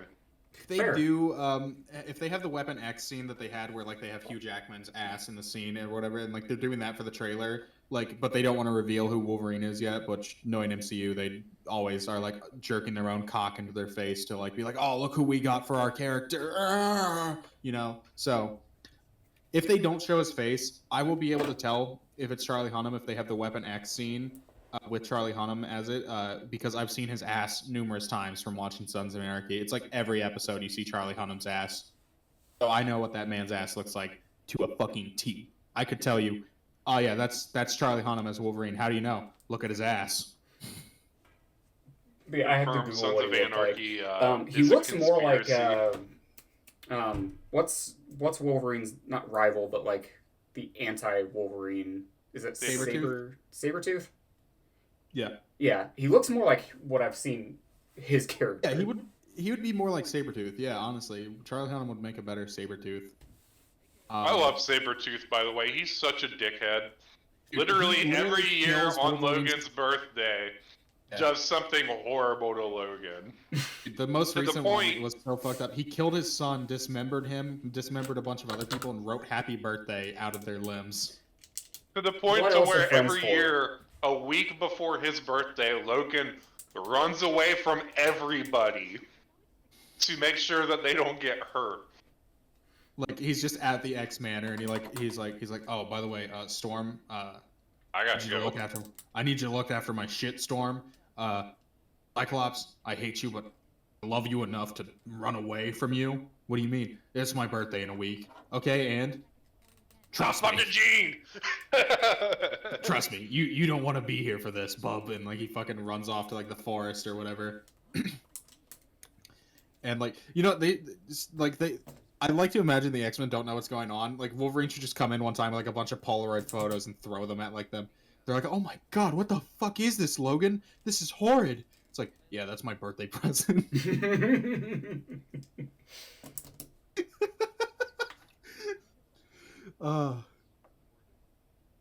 Sabretooth is such a dick. Like, Sabretooth has the same amount of hater energy that, like, Venom has.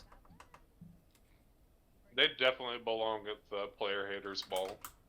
Dude, I fucking love, like, villains who, like, are just absolute bona fide haters. Skeletor.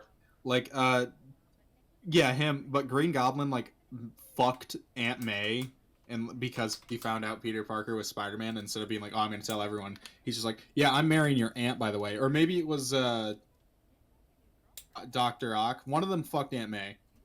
Yeah, Doc Ock, like, actually went, but he did it as a good guy path. Like, he would, like, actually loved Aunt May and wanted, like, there was something weird that happened with his brain. Okay, so it wasn't like haha, Spider-Man, I fucked. Well, you always fuck. Yeah. Every time. Saying if I was like, I can get behind being that much of a hater. I've been that much of a hater. I've never fucked been anyone's enough. aunt. That's not what I'm implying. I've fucked people's ex-girlfriends, but that's another story. Same. To be fair, like I addressed it with him, and we got over it. It's fine. Yeah. Do you remember when Also Professor same. X? Remember when Professor X beamed the images of the Holocaust into Magneto's brain to defeat him that one time? It was in self-defense.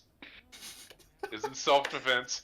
Like Dude, literally, like Xavier was on the ground, dude. Like, and he's paraplegic. Like Magneto was going to kill him.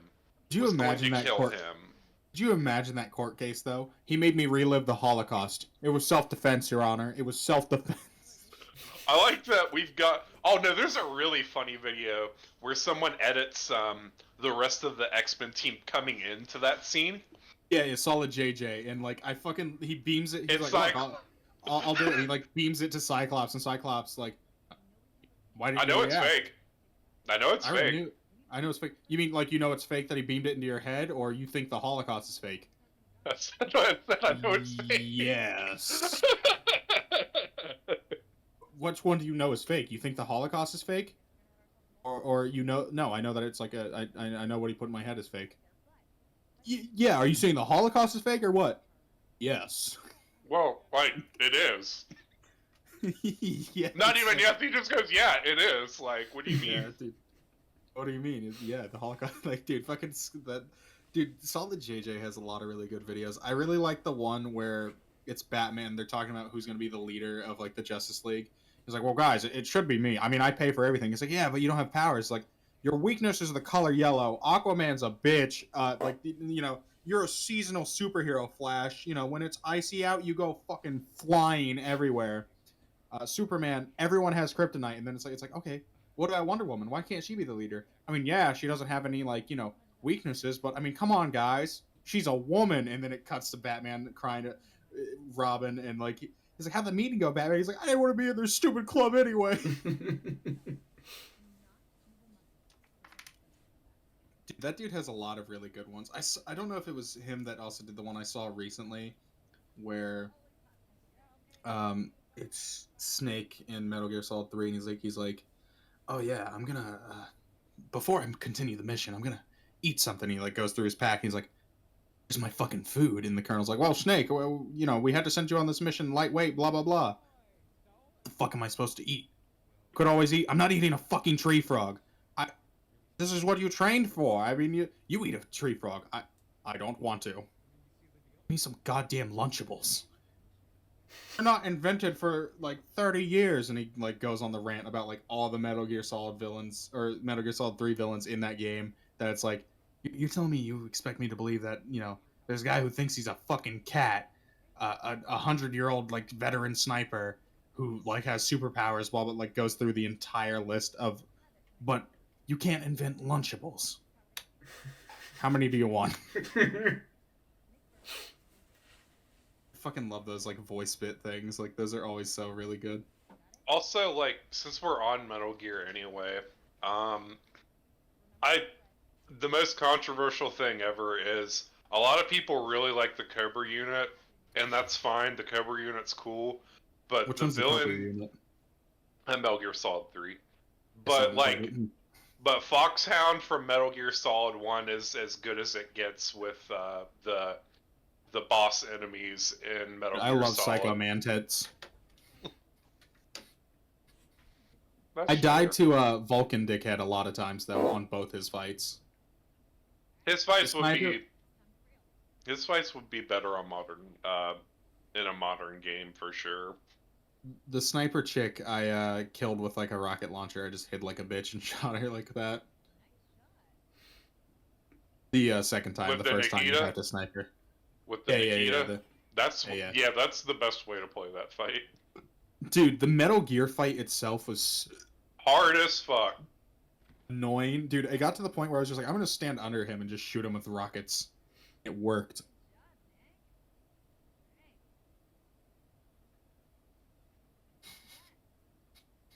I really want that game remade, like, in a good engine. Like, I really hope that 3's remake is good, and it's good enough to fund a really good remake for 1.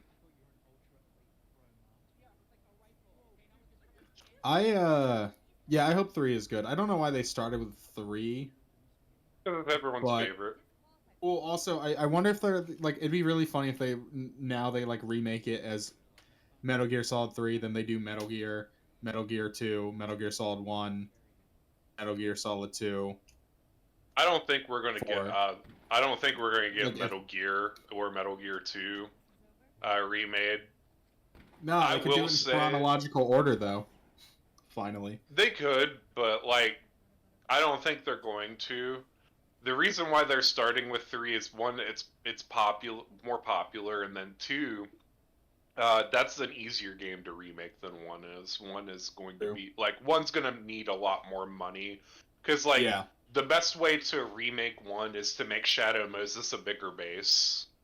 Yeah. And when you make it a bigger base, that means that you've got to get rid of the backtracking. Yeah. Like I to still make really it hope feel that in like one 3 man is truly infiltrating like a real base. Like that. That's Yeah. the way to remake that game, in my opinion.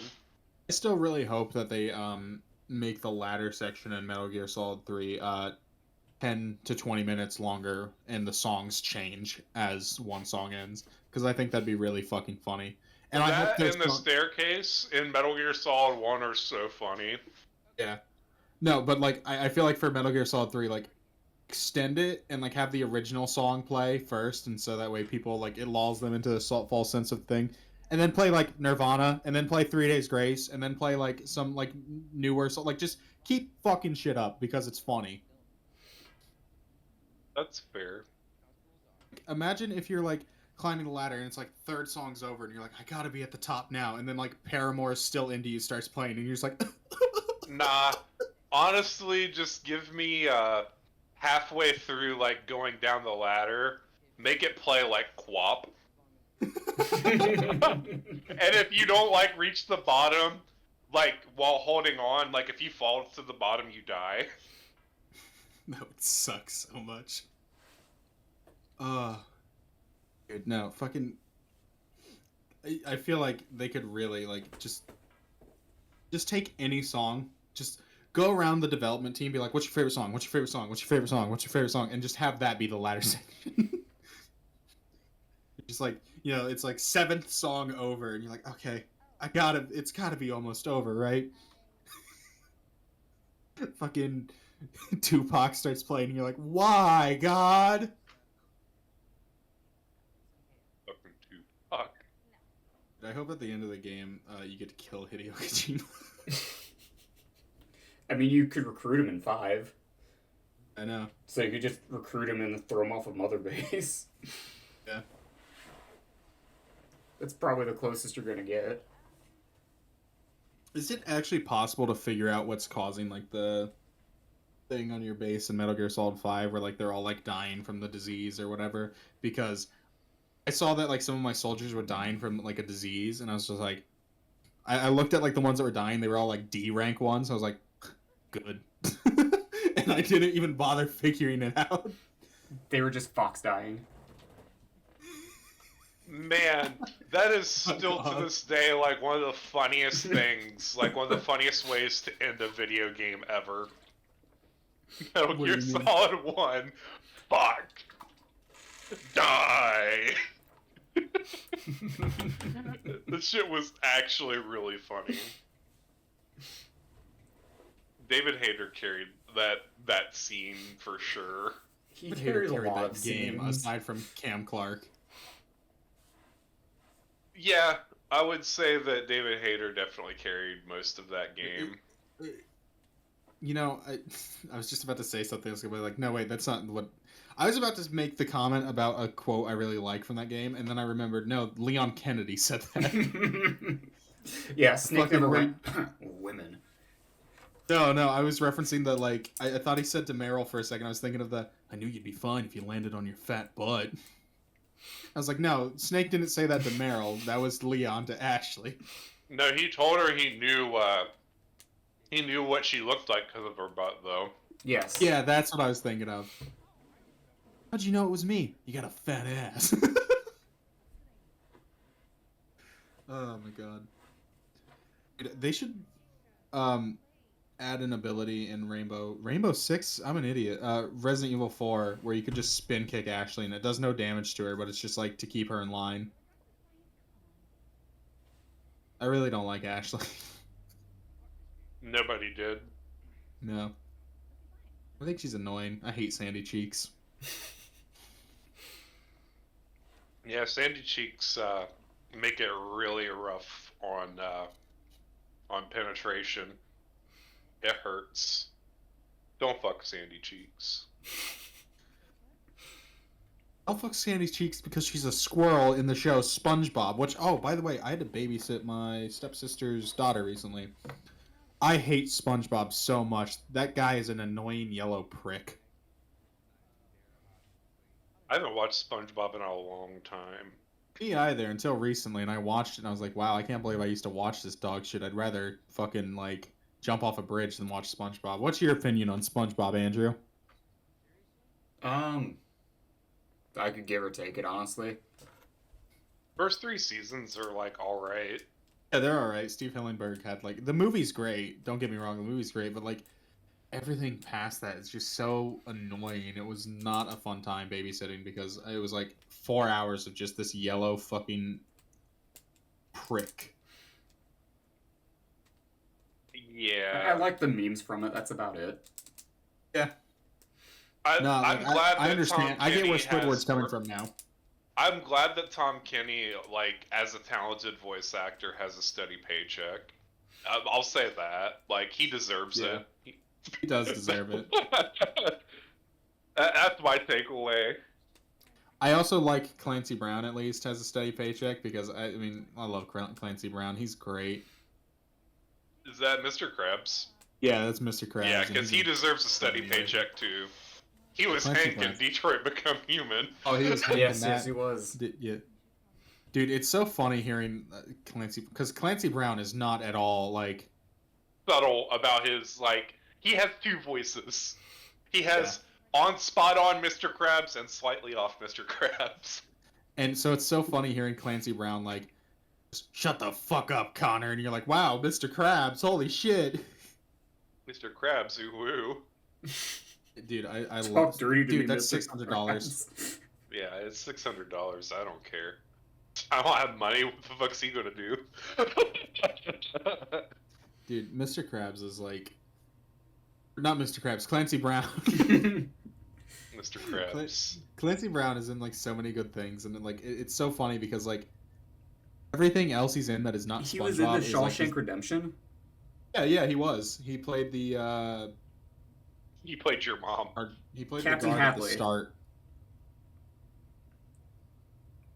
Like, the first night, like, they're going through, like, the prison or whatever, and talking about, like, you know, the guy's like, I don't belong in here, blah, blah, blah, and, like, he comes and he's like, shut the fuck up, you fucking idiot, like, he just comes and starts swearing at him. Speaking of bad shows that I'm glad exist because some people deserve steady paychecks, I'm glad Family Guy exists because Patrick Warburton and Seth MacFarlane get steady paychecks because they deserve. Well, American Dad also, because, like, yeah, American Dad as well. Yeah, Seth MacFarlane's getting. Have you heard? I'm not sure if you listen to Logic at all. I don't listen to him at all. I watched that podcast. It was good. It was good. I enjoyed it. Like I saw that and I was like, oh I meant no. the song that Seth MacFarlane was on. Like, he sang like a small verse for a Logic song. No, I didn't. He's like he listen sings to like that. Sinatra or whatever. He did like he gets to do the. Have you seen the movie Sing? Yeah. Dude, he is so good in that movie. Like as Mike. The He's Rat. he is such a good singer, and I wish he that is. he He's would. amazing. I wish that he would like actually take off and be able to just like do a music career, because like man, Seth MacFarlane's got some pipes. Dude, he could totally release. You know what I want from Seth MacFarlane? I want a cover album because he sings like Sinatra. I don't want him to cover Sinatra songs though. I want him to cover popular songs in the Sinatra You know what's style. crazy? So I watched the podcast with Logic and Seth MacFarlane as his guest, and at the end of the podcast, they agreed like on the spot to do a cover album where they pick their favorite like 6 Sinatra songs, and they're going to release an album of 12 Sinatra songs where they're covering. That's Alright. pretty cool. you're kind of getting what you want, but not. Yeah. Either 'Cause, way, like, it's I'm cool fine with that the cover he's of getting Sinatra it. songs, but like I said, I feel like it'd be really more interesting to hear him do like the Sinatra style with like, I don't know, like shit like Smells Like Teen Spirit and like give me a Gaga song in there. You know what I mean? Like, Seth MacFarlane should have just put a curly wig on and became the second incarnation of Weird Al, like Fight Me. Weird Al Just Yankovic parody, just become a I don't parody think he artist. does music anymore, does he? Like he definitely Yeah, he like does. makes a song occasionally, but like He's said, like, specifically the last album that he released, he really hates that format. And once his contract was completed and he was able to not, like, once he was able to not be under contract anymore, he never wants to release another album because he hates it. It's such a Right. struggle for him to release an album because you have to think he has to have 6 to 12 songs that are all relevant that he can make fun of at the Yeah. like at the same time.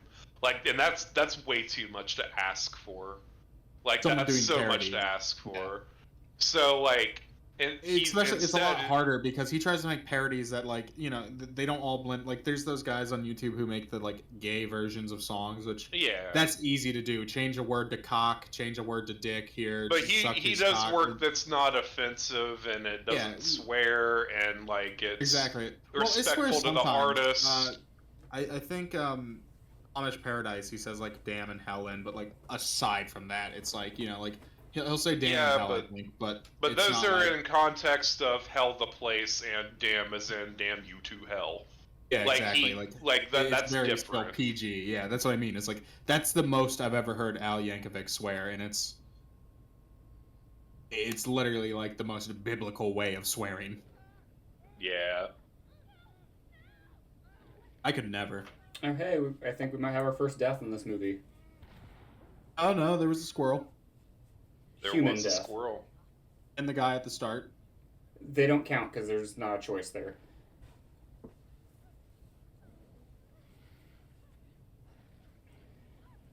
This is an ugly looking fucking werewolf. Oh, it did die. Well, it's a werewolf, but not a werewolf. Werehog. They're Wendigos. Yes. They're Wendigings. Are they actually? No, they're not Wendigos. They're basically werewolves. Yeah, I agree. I think the original one has fur. And everything But, else like, they're kinda not- looks like a they're giant not- walking lumbering penis. It's basically it just looks like an alien, Ah. and they're strong as fuck. It looks like he's punching through fucking concrete. That was a log. As a log, you can I thought she was punch going my through one of those log. drainage. I thought she was going through like a drainage tunnel or whatever. Have you ever gone into one of those big drainage tunnels just for fun? Nope.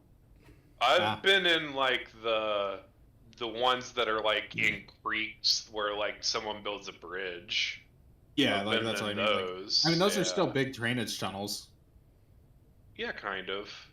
I'm not saying like, you know, go Kids into were the fucking abused to do sewer. drugs in those. Oh, well, I that's went- fair. I had a went to the lightsaber sewer fight in one once. before. Me and a friend like had those toy plastic lightsabers, and we like fought in one of them. Damn. I thought for sure she was gonna like get impaled. Right. She's probably this game's Sam.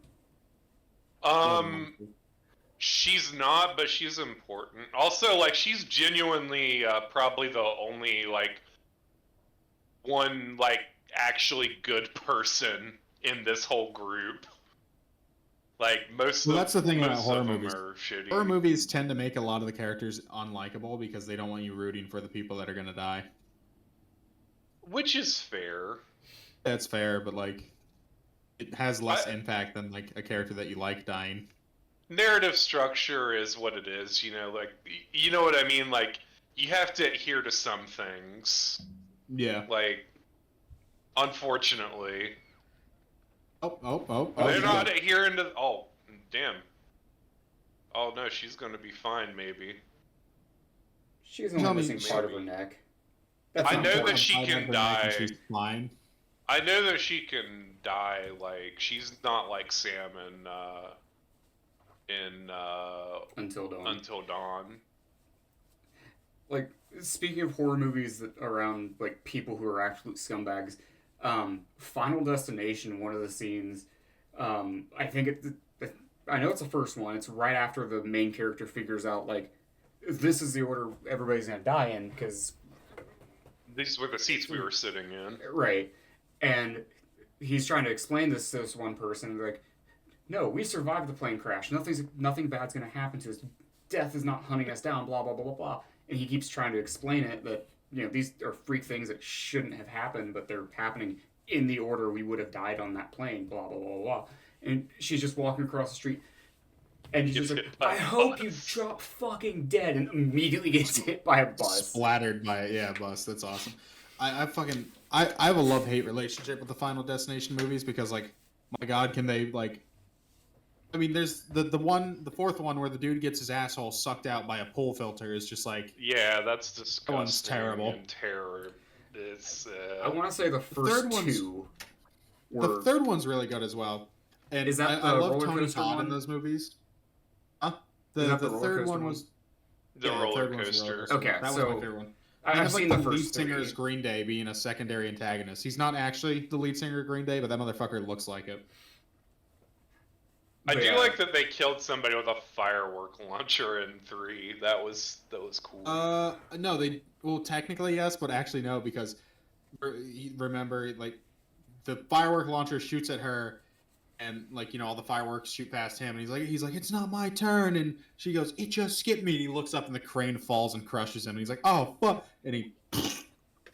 I like in the second one where they drop an industrial window on a kid. It's that is the second one. That one's fucked up, yeah. I love how the second one has created a generation of people that are afraid to drive behind logging trucks. I'm afraid to drive behind semi-trucks in general because of that movie. I don't like driving around semi-trucks because a lot of those people drive like assholes. They do, That yeah. too. Because No, Final here's the Destination thing with has, that, like, she didn't die from the truck losing its load and hitting her. She died because the fucking airbag deployed. True. Because there was a pin or whatever. Yeah, like it went through. I think it went through the windshield and went like right past her head. Well, the logs did kill the police officer. They bounced through and took him clean the fuck out. But the airbag went off and then her head went through the log. Yeah. Also, fun fact: if that happened, those logs would not bounce. They would hit the pavement and they would keep going. Yeah.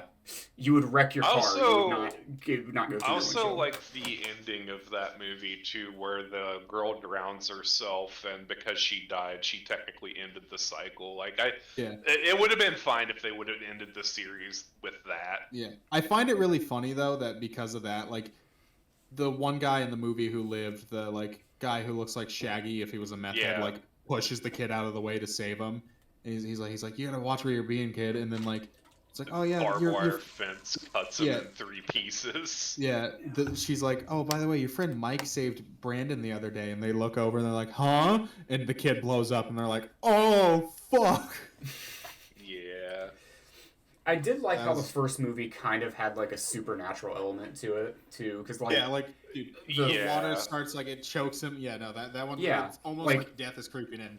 But yeah, and one of my then favorite after things in those after the movies is scene's Tony over, Todd. you see the water just creep back in. Yeah.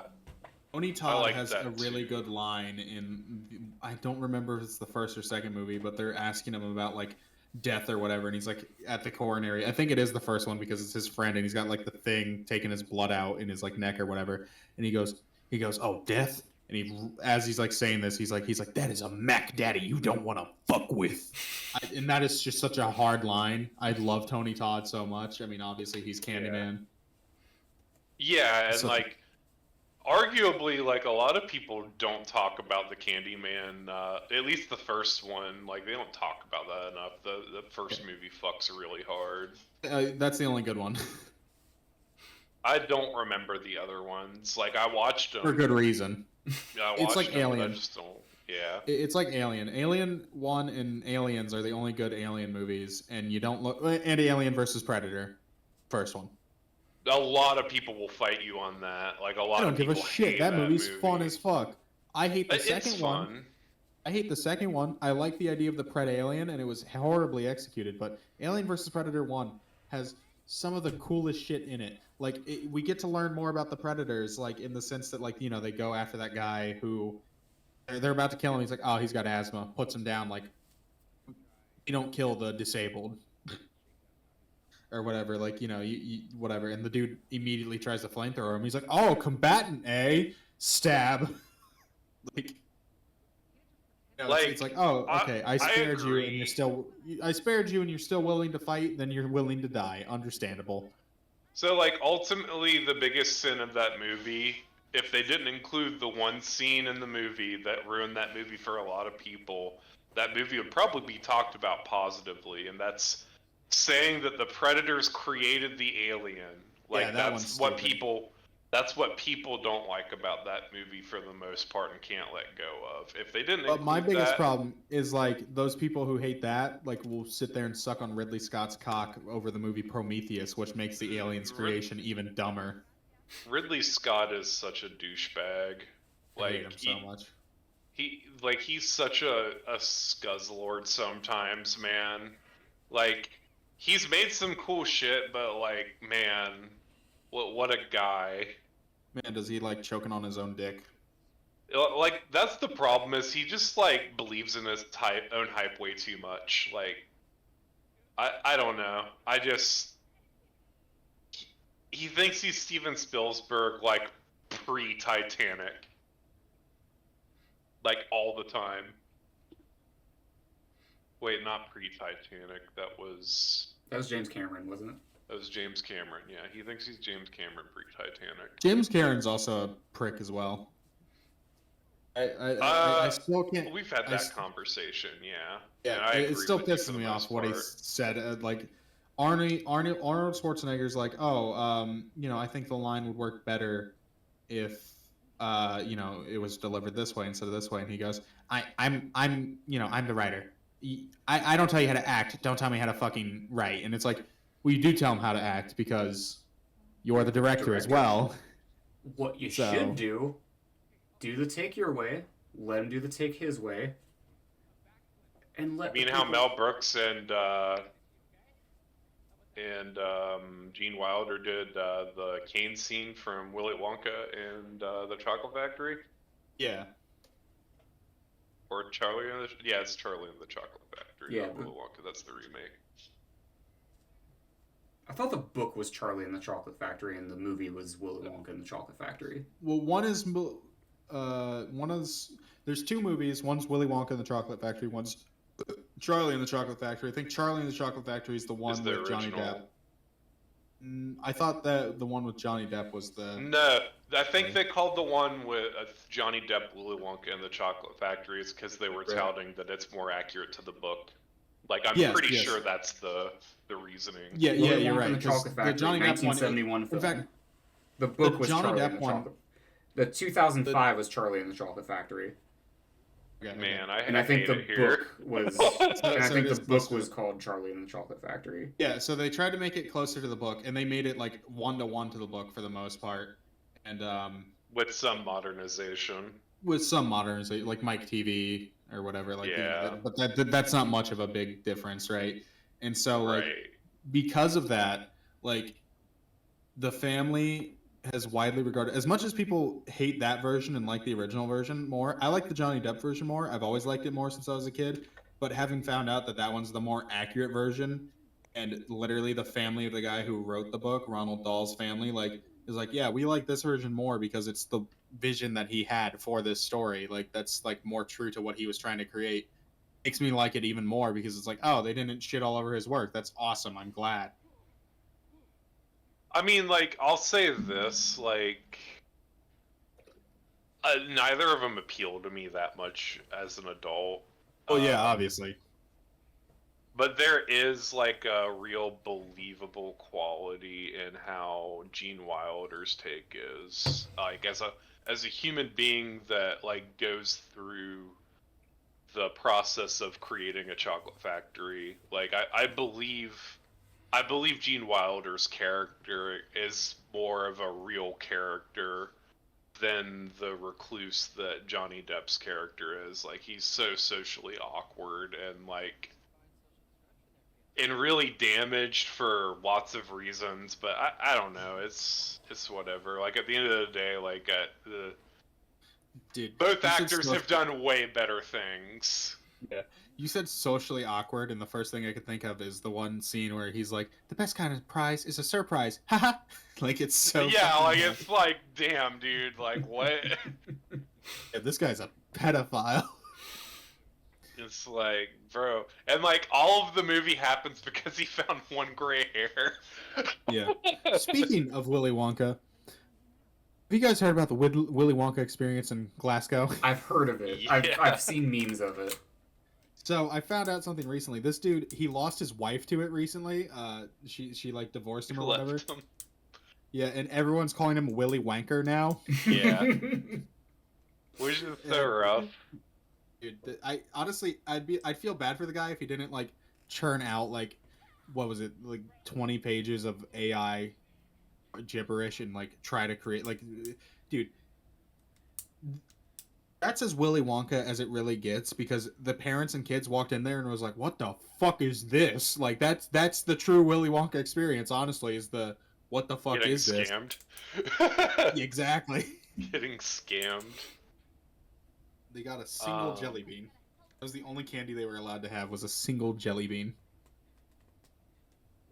Damn, that's crazy.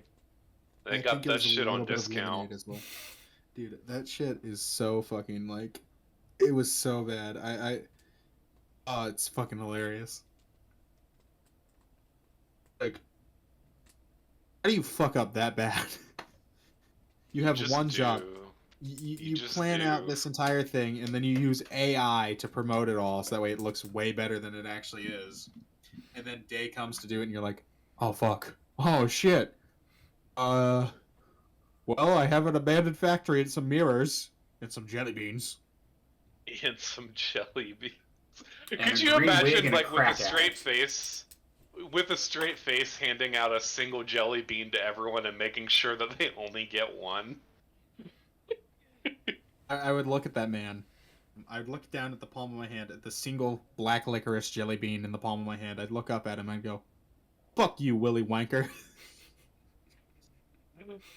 Like, man, like, it's amazing that that story was just a scam and dude wasn't just trying to harvest a bunch of people's organs. He very well might have tried.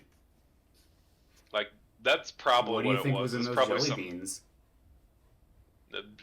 I mean, to be fair, roofies are the best when you don't know about them.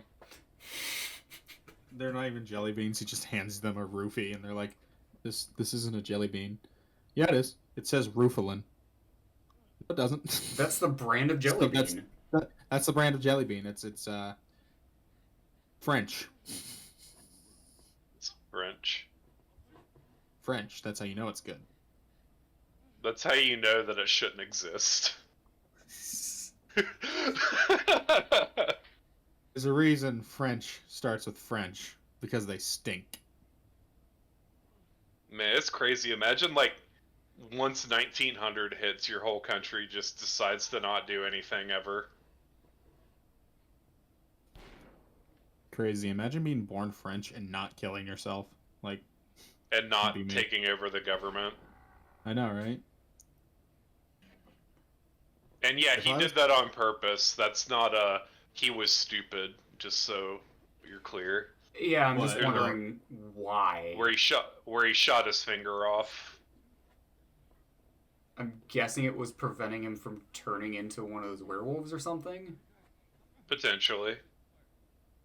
Oh, but that one If we- chick got bit as well on the neck. There's no, like... And can she's she still be a alive. werewolf now? Maybe. This is the goriest version of the game. I don't know. Maybe she does. Maybe she doesn't.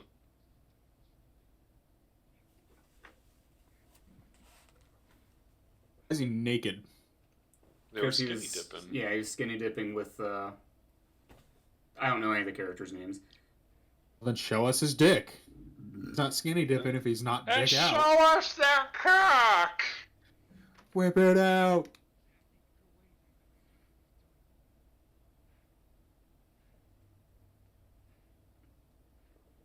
I broke into a. Well, maybe I shouldn't. Nah, it's fine. I was like a kid. Statute of limitations. We broke into a public pool once. Yeah, I did that too. It was cool. Because my cousin lived in this neighborhood that had like a public pool and it like closed at 6, and so me and a bunch of the other neighborhood kids broke the chain lock and we went in there and we were just fucking around or whatever. And then like we were having a good time. I mean, we broke into the pool and then one of the kids was like, "Oh, I have a good idea." And he rides his bike into the pool and just fucking leaves it there. And so like when we leave, not only are they like we show up the next day to the pool. They don't have like CCTV, thankfully. But the bike had a custom license plate that had his first, last name, phone number, address all on it. That would have been fucking hilarious. It Thankfully would've not, been. though. Thankfully not, but like If found, please return to. we go there the next day, and they're like, we're like, "Oh, can we not get into the pool or whatever?" And he goes, "Some kids broke in last night, and they left their bike here, so it's closed because we have to get the bike out." We're like, our hubris. But I remember specifically one of the kids was about to like walk up, like we're leaving, and one of the kids we were hanging out with was like, "Oh shit, I should probably ask for my bike back." And I go, "No, you should fucking not. It's not your bike anymore." It's the pool's Like, what do you bike. mean? He's like, "What do you mean?" I'm like, "Dude, if you ask for your bike, they're gonna know it was you." Like, yeah, but like, I want my bike back. My mom's gonna be mad. It's like, yeah, our parents are probably gonna be way more fucking mad if they know. Well, my dad won't, but your parents might be more mad if you broke into the pool, and we could probably also be in legal trouble. It's like, let's go steal some kid's bike. And next time I went to that neighborhood, this was in the ghetto, by the way. They did not live in a nice neighborhood. Next time I went to that neighborhood, that kid had a brand new fucking bike. So I'm pretty sure he did, in fact, steal some kid's bike. Nice. Did We really just hopped yell the this- fence. We didn't break any locks or anything. It was just a fence, so we just hopped Technically over break it. the lock as much as we broke the door. We didn't do any damage. We just climbed over the fence and swam in the pool for a couple hours because it was my friend's like last day in town and he was moving away. So that's why we did it. Fair. We just did it because it was the ghetto and we were a bunch of street ruffians. Not really. I'm not a street ruffian. I'm very book smart and book learned. I stuck out like a sore thumb there. Yeah, you're just dumb. I'm not dumb. I was smarter than them because before we broke into the pool, I'm like, maybe we shouldn't break into the pool. And then the door snaps when they like fucking mess with it enough. Like it snapped off the top hinge and like let it lean back enough to where you could get in and out. Like the chain didn't technically break. It was just the way the chain was now was more outstretched, and so you could get in easily and fit a bike through it. And so I see this and I go, well, I mean, seeing as it just snapped like that, maybe we should play. I remember I was a supervisor over some cashiers at my old store, and Roofied them all. no. Most of them were underage, so no. Well, But- because you roofie someone doesn't mean it has to be sexual. It's just a prank.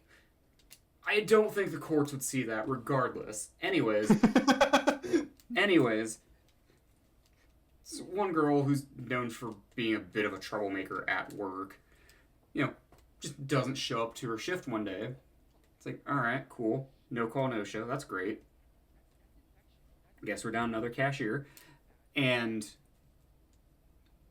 like 2 days later, she comes in with a fucking folder of paperwork. It's like, yeah, I got arrested for breaking into the pool. And the thing is, it was not pool season. It was the middle of fucking winter. The pool was drained. And But she she was broke. skateboarding. That's the only reason why that should have I was happened. to say, like, maybe she was skateboarding. I don't but think I she don't- was. Like, she was like. I don't know. She was an idiot. Obviously. So yeah, she got the point excuse because she got arrested. And now it's like. She had to travel between jail and work. What? So, yeah. Yeah, like, the work release. Were the cops Work release. transporting that's what it is. her? So I'm not 100% sure how it worked. I think she was coming. I think and they going, give you an ankle bracelet and they say, "Hey, we're gonna see where you're going, and if you go anywhere, like we're gonna know." And, They like. it's Well, gonna what be about their bad. lunch breaks? Are they allowed to like go get fucking food? Like what's the? I would distance from assume. work? I would assume the hours in which they are scheduled to work, which includes their lunch break, they are free to go to work and do whatever. They obviously can't leave like the town or the county or whatever jurisdiction. Whatever, but, right? I think they're also allowed to see a loved one as well. I could be wrong about that. Like if they live in that area. Right. Could you imagine like that arrangement? Like you get out of the car, suck my dick, pig. I'll see you at 10. Shut the door.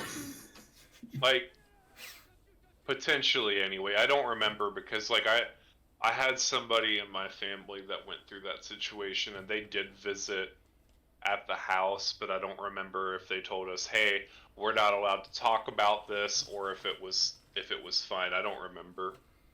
Right. That the person's dead, so I wouldn't be criminally involving them, but I'm still not going to.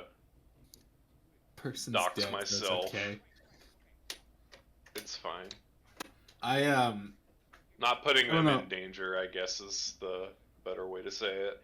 When I was 5 years old, I committed my first federal offense. I stole a bunch of mailboxes. I was born. When you were 5 years old, you were I was born. born when I was 5 years old. Yep.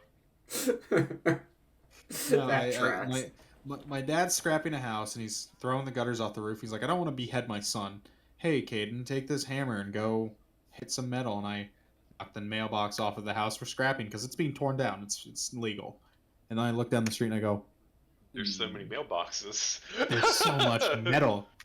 And, you know, my dad's whatever. And I have this little red wagon. I come up to my dad and I'm like, Dad, I got some metal. And he and my uncle, he goes, they look at it and my dad goes, what do we do? And my uncle goes, throw it in the fucking truck and let's get the fuck out of here. Be fair, that would be super awkward knocking on everyone's door. Hey, And my kid knocked your explaining. mailbox off. They didn't mean it. They were trying to help. Here's some duct tape. Good luck. Here's some duct tape. Dude, could you imagine how pissed the mailman was that day? He shows up to the first house, and I like to imagine he's like, oh, right, this is the one that's being torn down. I don't have to worry about that. Haha. Pulls up to the next one.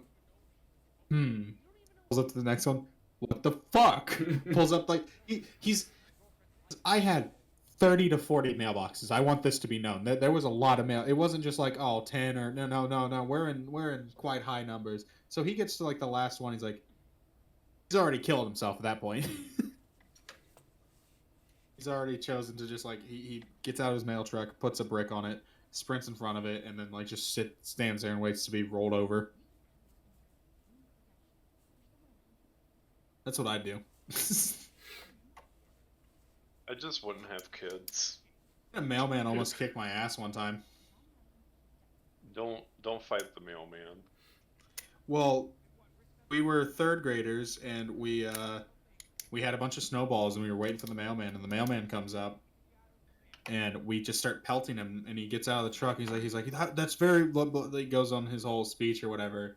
And me being the edgy third grader I am, because I was a bad kid in third grade, I go, why don't you suck my dick, mailman? And he goes, I'm gonna talk to your fucking parents. Where do you live? Where do you fucking live? Mom's house? We're standing out front of my house, and I look at him. I go, I'm not from this neighborhood, dickhead.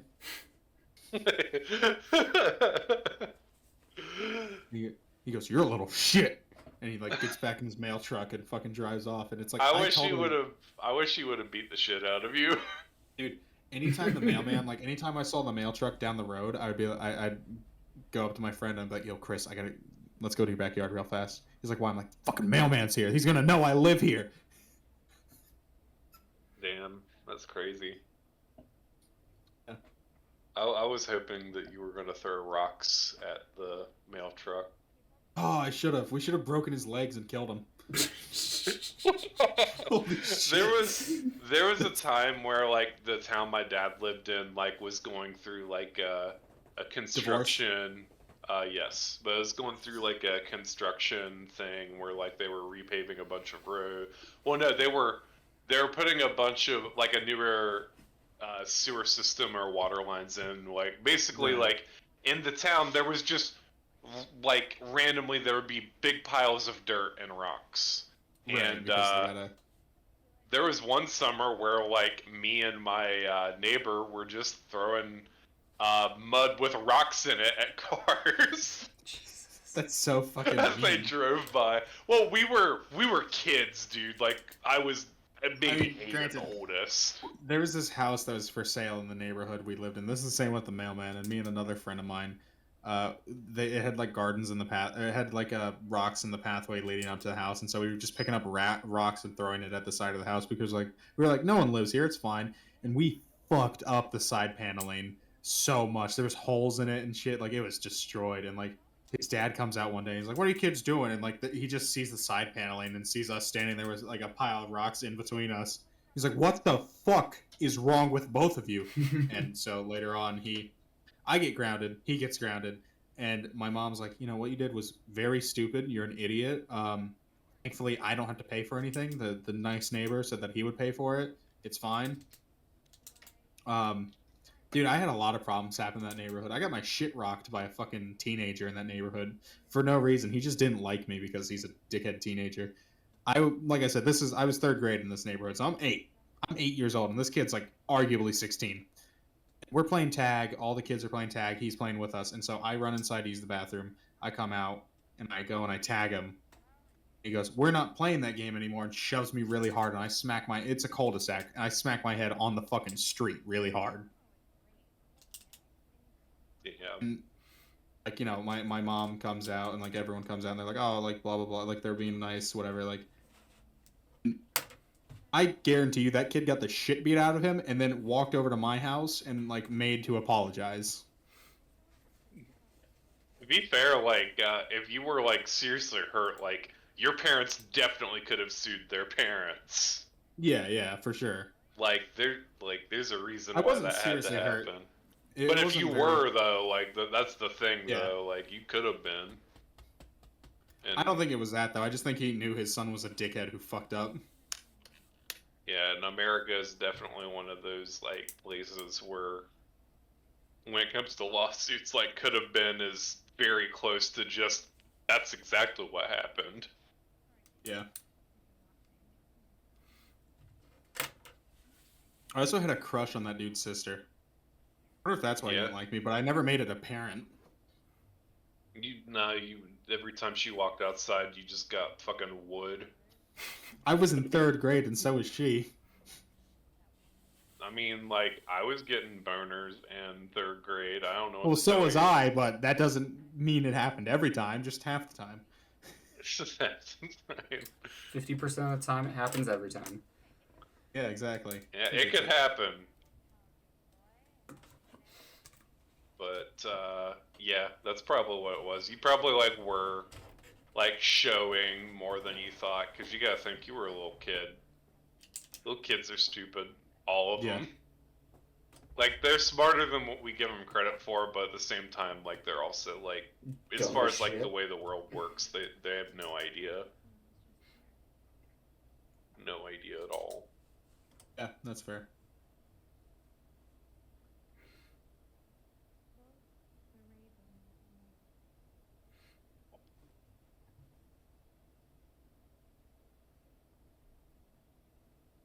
She should be killed for having tiny titties. Jesus Christ. What? Caden's allowed to talk shit about their faces. Dude, last time I went in on that bitch for no reason. You sure did. And I told you, It's not my fault. and I made fun of how you look. So Yeah, see, like I can take it and I can dish it out. You know, it's fair. Yeah, take it. It's not like I said she should be killed for being ugly. I just said she was ugly. I don't remember exactly what you said.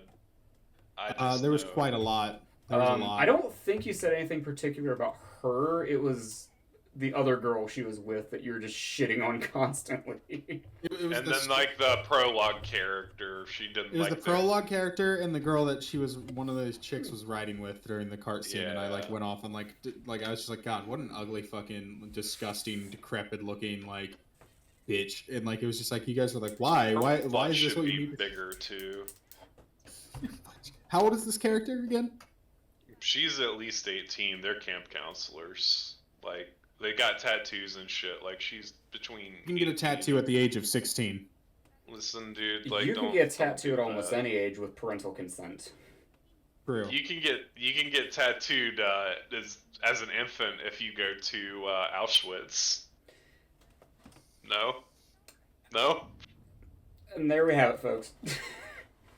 Look, all I'm gonna say is, you fucked up real bad as a race whenever you've made it normalized for people to just call you the Jews again in today's day and age. Dude, I find it so funny. Not Auschwitz. That's bad. That's awful. Auschwitz is not funny. It was funny that anytime- somebody tried to say that Lego made an Auschwitz set though, because I'm pretty sure they didn't. Dude, I keep seeing Does it that come meme with the burn from- marks? Oh With the my what? God. Burn marks.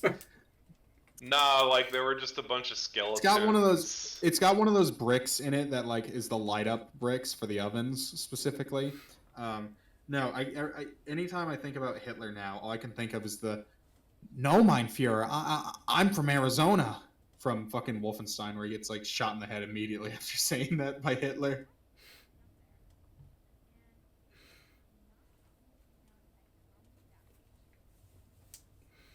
Bitch is ugly too, though. She's got some weird ass forehead wrinkles. I mean, to be fair, for She's me, got a weird there's mouth. not a lot of girls that can pull off the hair up thing. I like girls We were- with their hair down, We were usually. playing Rainbow Six Siege the other day. Oh, actually, I was given permission to tell this story on the podcast. Let's end with this story. I think it's funny.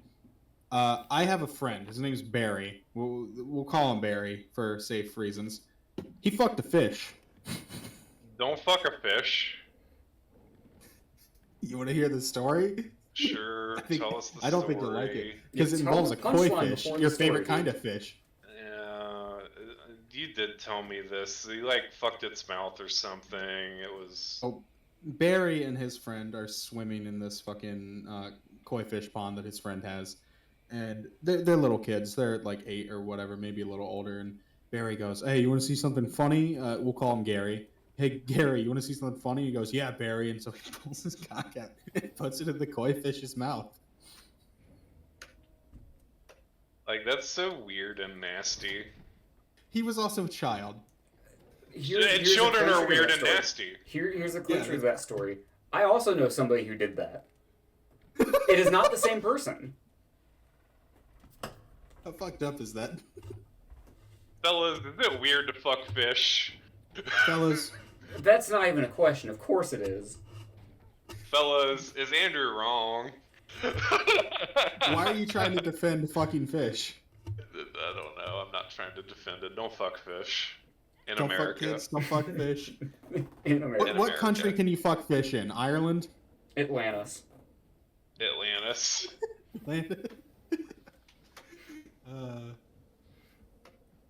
But, dude, could you imagine fucking a fish in Atlantis? It'd be so I would gross. never. There's not even imagining to it. I just never would. Would you fuck SpongeBob? No. Would you fuck That'd be Larry gay. the Lobster from SpongeBob? No, that'd be gay. Would you fuck Pearl from SpongeBob? I don't fuck fat chicks. Also, Would you she's a fuck- kid. Would you fuck I don't know many female characters in SpongeBob. There's not many. Would you fuck the mermaid girl from the movie SpongeBob movie? I'm pretty Sidon's sure daughter. that's a minor. Pretty sure she's a minor. Mrs. Puff. Yeah, she likes Minecraft. What else? Mrs. Everyone's Puff, nah, SpongeBob. that's Crab's dad's girl. I can't do it. I can't. No, do it that's like Crab's that. girl. That's not even Yeah, I Crab's can't. dad's girl. Yeah, the Uh, Krabby Daddy, fucking Mr. what other goddamn women are there in SpongeBob? Sandy doesn't count. Plankton's She's a computer squirrel. wife. Yeah, would you fuck Karen from SpongeBob? I mean, like, I don't know. That's weird too. She's What that not a processor person. do? What them fucking teraflops do, girl? What them teraflops What video do? card you Gamers got? like Is it the Flop teraflops. 9000? Fucking gaming industry's got y'all all obsessed about what teraflops are, but you don't know what they are. Fucking what they do. God, there really isn't that many women in SpongeBob. Is SpongeBob sexist? I hope. I can dream of a sexist utopia. It'd be funny next episode. SpongeBob's just like, "You're gonna teach me to drive. Women can't drive, Mrs. Puff." Maybe that's why he's failing boating school. Because it's a woman teaching him, of course. He's being unfairly judged. Dude, Jesus Christ. fucking SpongeBob walks in, you know, and like, enough about women's rights. Yeah, now let's talk about women's wrongs. And he like slaps down like a fucking manifesto, like 900 pages thick. Chapter 1, segregation. Chapter 2, titties. What are they really good for? Chapter 4, kids. You birth them. Fucking why? Wait, I skipped chapter 3. Vagina? It's okay. It's okay.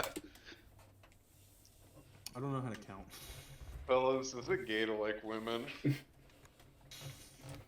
mean, you're literally dating someone who likes penis. Yeah. All right. I had this conversation the other day. Is it gayer to jerk off a man or gayer to be jerked off by a man? If you have the right to choose, like, i.e., if you're not in prison, it's gay no matter what. You were actively choosing. You were Which one's actively gayer, though? choosing Who's gayer? to be. Is it you're gayer to make a actively dude come? choosing All to right. be- Is it gayer to make a dude come or gayer to let a dude make you come? I don't want either. If you had to choose. No, Which there one is do the you get the fuck off my lawn, you stupid little Girl Scout. I don't want your cookies. Get the fuck out of here. Dude, if I could kill every Girl Scout in the world, I probably wouldn't because that'd be really needlessly cruel. But I'd at least punch him in the goddamn face as hard as I can. Could I recruit the Girl Scouts to sell cookies for me instead? Do you Just think there's Girl exclusively sell Scouts them like to in? you. You think the Girl Scouts in like the southern states like sell for the KKK? I mean, I'm sure that a couple of the the Girl Scout chapters are like funded by the KKK. They probably are. Imagine like going to the KKK rally and like you just have like boxes on boxes of fucking Girl Scout cookies. That's how they get you. That's That's how they recruit. I don't know, man. We have cookies. I don't think I'm that racist. And oh my god, are those Samoas? But I fucking love Samoas. Have you ever been hungry? Have you ever been hungry before? Dude, Shane Gillis has a joke that's exactly like that, where he's like, you know, being racist is like being hungry. Sure, you're not hungry right now, but maybe a cheeseburger cuts you off on the highway, and all of a sudden, The weird fascination that people have with him is crazy. Like, he's okay. Like, I don't think he's funny, this but I god don't think tier. he's like. A lot of think people are people just think like, he's God. It's like, I think no. people think that because he's like offensive, and we haven't had a really good offensive comic in a while who doesn't just come up and like, wow, that's not offensive, that's just racist.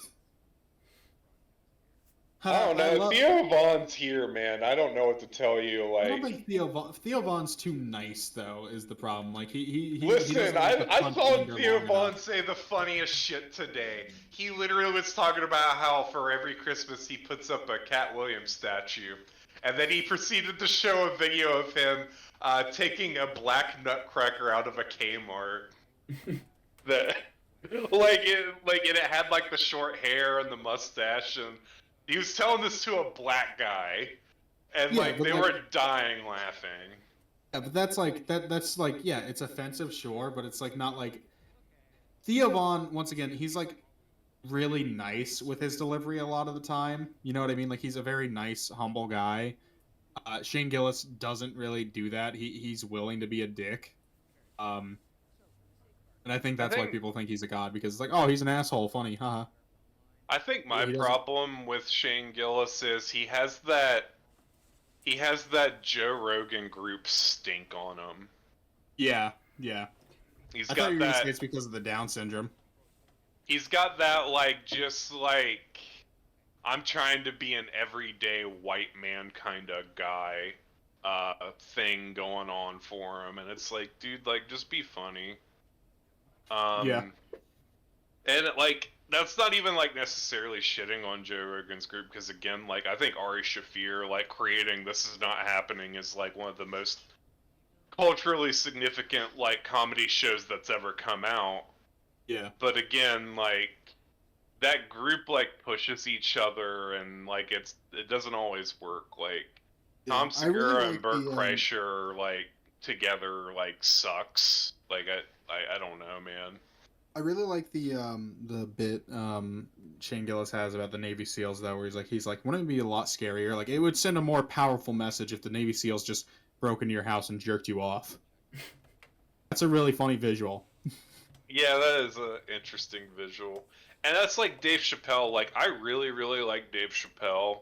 But, like, he's been talking about trans people for, like, 6 years, bro. Like, He's you're been one of milking the... that for no reason. It's like, bro, you're literally potentially the funniest comedian alive, and you're wasting away just beating this same drum. Like, I need you to talk about the funny shit again. I think one of my favorite bits I've seen from him recently is the one where he's like, you know, he's talking, like, some lady's like, Dave Chappelle, I think that you don't like women. I've seen your show. And he's like, well, you know, it's art, and art is up to interpretation. I personally, as the artist, don't believe that. And she goes, well, I think, and he goes, shut the fuck up, bitch! Shut the fuck up! No, I didn't say that, but like, that's a really Like- good delivery. Like, unfortunately, like, and it's not Dave Chappelle's fault. Like, the era that we're in right now, like, he was forced to have to address the PC movement in some way because he's a comedian. Like, there's no getting around it. Like, if you want to actually be a comedian that, like, tells real jokes, like, you've eventually got to be like, hey, like, what about this PC stuff? Like, Yeah. and it's unfortunate, but it is what it is. I still think that regardless of me, like, saying Dave Chappelle's, like, talked about trans people for too long, like, he's still potentially the funniest comedian alive. Like, it doesn't take away from the fact that, like, Dave Chappelle's everything- show was, like, so fucking good. it is one of the most culturally significant comedy events to ever happen. Like, it's that good. Yeah. Dude, I still love the fucking Rick James interview on that shit where he's like, you know, he's just saying stuff to say stuff. Like, I'm not an animal. I don't go into someone's house and fuck up their couch. Yeah, no, I did. Yeah, fuck up I Eddie remember Murphy's couch. fucking up his couch. He can afford a new one. Like, it's just like like, it's not even scripted. It's just Rick James being Rick James.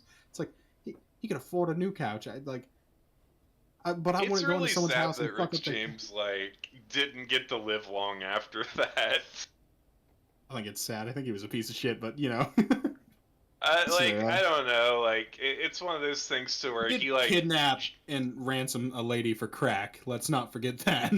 He did just get out of prison though. Like, like, people are so like judgmental. Like, if somebody goes to prison and they do their time, like, let that, like, it's supposed to be like, if somebody's done their time, then they've put the work in to be rehabilitated and forgiven. Like, give people the chance. I You guess know, you're right. otherwise why do we have this system where we send people to prison? Like, that's weird. That's so weird. Dude, I still fucking love the the visual though that like they did where it's like yeah, Rick James, he hops off the thing and I see him getting ready to throw another punch, and so I get him one of these, and it shows it happening, and it's Charlie Murphy fucking kicking Dave Chappelle as Rick James halfway across the room into a fucking mirror. Yeah. It's so good. What did the five fingers say to the face? Pow. Slap! Just like, it's so wild. I'm sorry, Charlie Murphy. I acted a fool. Kind of have sex with Charlie Murphy. Now that's how that particular incident ended, but there was other times. And then the Prince one's really good too. Prince one's really good too. Prince one's really good. Dude, like, fucking Dave Chappelle like is so good. I love the racial draft bit. Like that one's one of the funniest.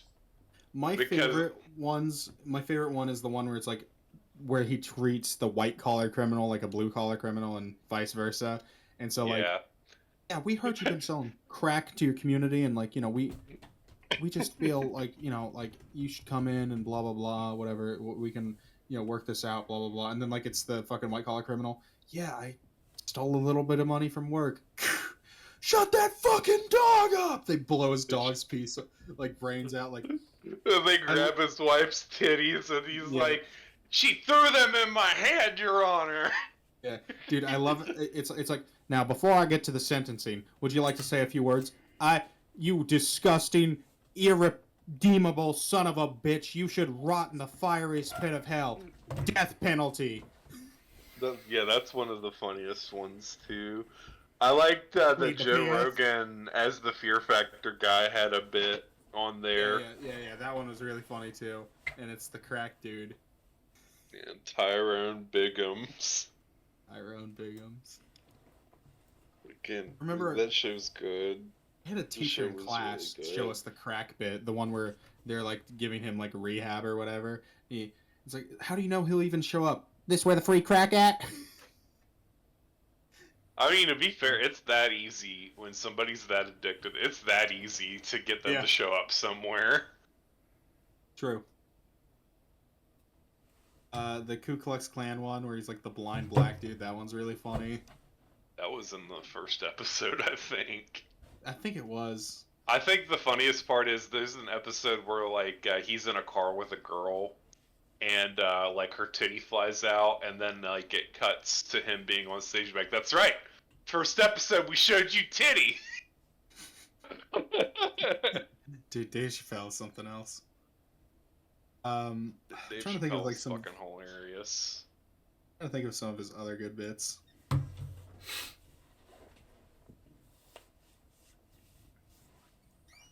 I definitely like the Red Balls cocaine in a can bit.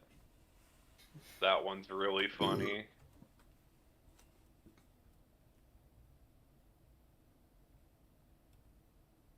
Oh, there's one, but I can't say it. That I just remembered. That's really funny. It's the family sitcom set in the 50s. That one's the funniest one. Like, 'cause Dave Chappelle's just having a ball.